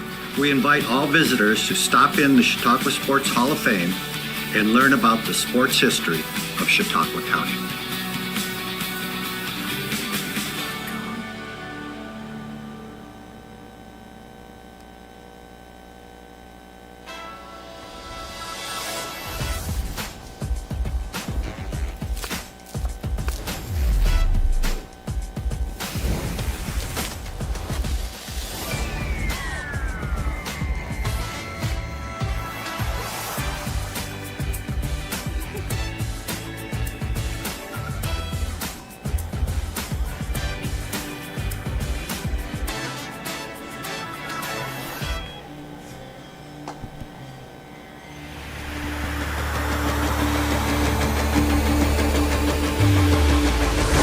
Daniel Thomas did an excellent job filling in relief, and on the hill to close it out is right-handed pitcher Brady Burdine. Burdine, who has not had a lot of experience here at Detrick Park, only a third of an inning, will get his first real look, right-handed hitter, and due up for the Geneva Red Wings is 8, 9, and 10, Conti, Banks, and Madrid. So at the top of the 9th inning coming up here, looking for a post-game spot the whole crew will love. Honest John's has something for everyone. Subs, wings, and our famous pizza buffet. Find us order online at honestjohns.pizza. It is time for the Honest John's most valuable stinker here tonight. And Sebi, we're going to go ahead and lead off with you. Who do you got? So, I'm going to have Nick Iannello. I believe I'm pronouncing that right. Yep. After the first inning where they let up 5 runs where Iannello wasn't pitching, ever since then, 0 runs, and Iannello played a big part of that. He had 4 strikeouts, 0 runs allowed, 5 strikeouts. And he only allowed 3 hits through what he pitched, 5 innings, 4.5. 4 2/3 innings pitch. Yeah, that is a solid call. Nick Iannello getting the pitcher most valuable stinker as a light drizzle has started to fall here. Very light. And the 1-0 pitch on the way fouled back to Conti. And it is 1-1. My most valuable stinker, and there were a lot to choose from. I almost changed my mind. I'm going to stick with it, though. I'm going to say Matthew Dumas coming in at the bottom of the order with a double and a single, driving in a couple of runs, getting a couple of runs, production at the bottom of the order. Very well done. But, I mean, you could have honorable mentions for Nolan Smith, Justin Bremner, Nathan Borchardt. Just pretty much, you, like you said, you could go up and down that lineup and give honorable mentions for everyone as that pitch just missed somewhere, 2-2. Yeah, I agree with you. Dumas had a very good day. It's going to be a fun day tomorrow at Batavia. Is that one taken high for a ball, 3-2.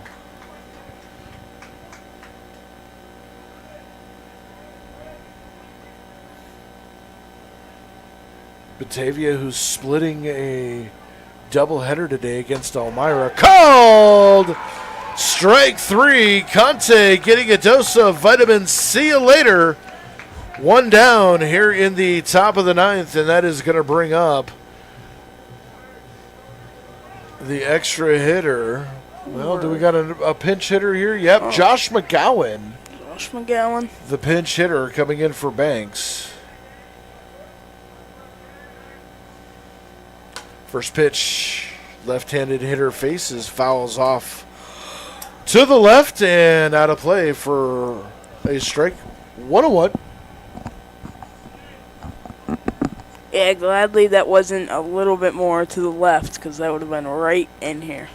Swing and a miss. 0-2 now.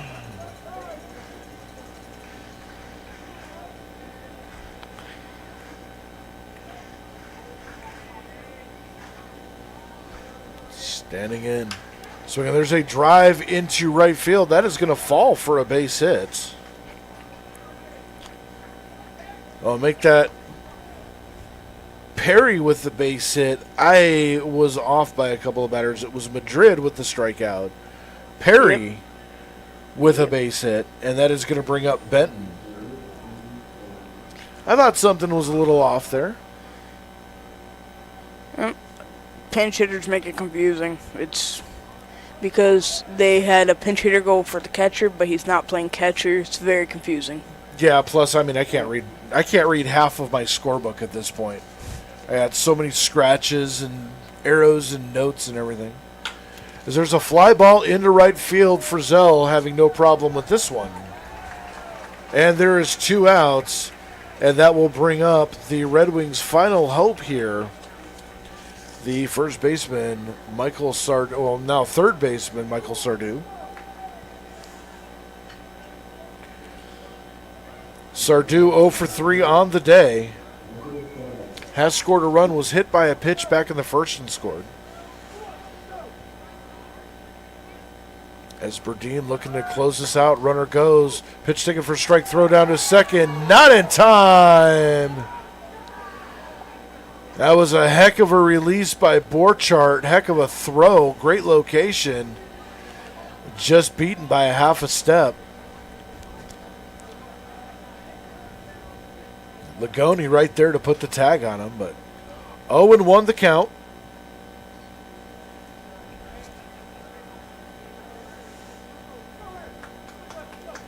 Berdine looking in. And the 0-1 pitch. Outside corner for a called strike. 0-2, and the Red Wings are down to their final strike of the ball game.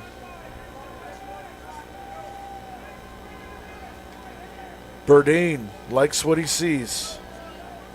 Runner goes. Pitch way outside for a ball. Yep.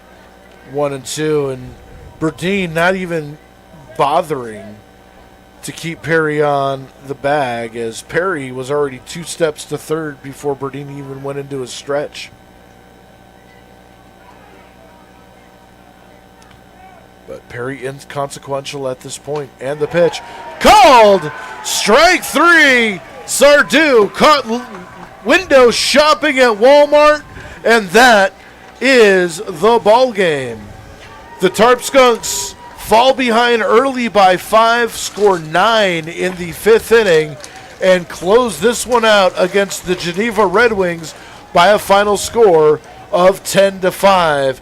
The Tarp Skunks will increase their record to 5-3. Geneva will drop to 0-7. The Tarp Skunks on the road tomorrow at Batavia, Sunday at Auburn, and back here next Thursday night against the Niagara Falls Americans, 6:30 for the first pitch, and we hope to see you here. For Sebby Gibbs, I'm Dre Guinness, thanking everybody involved with the CCS production here tonight. We will see you next Thursday night right here on CCS TV. Until then, good night, everybody.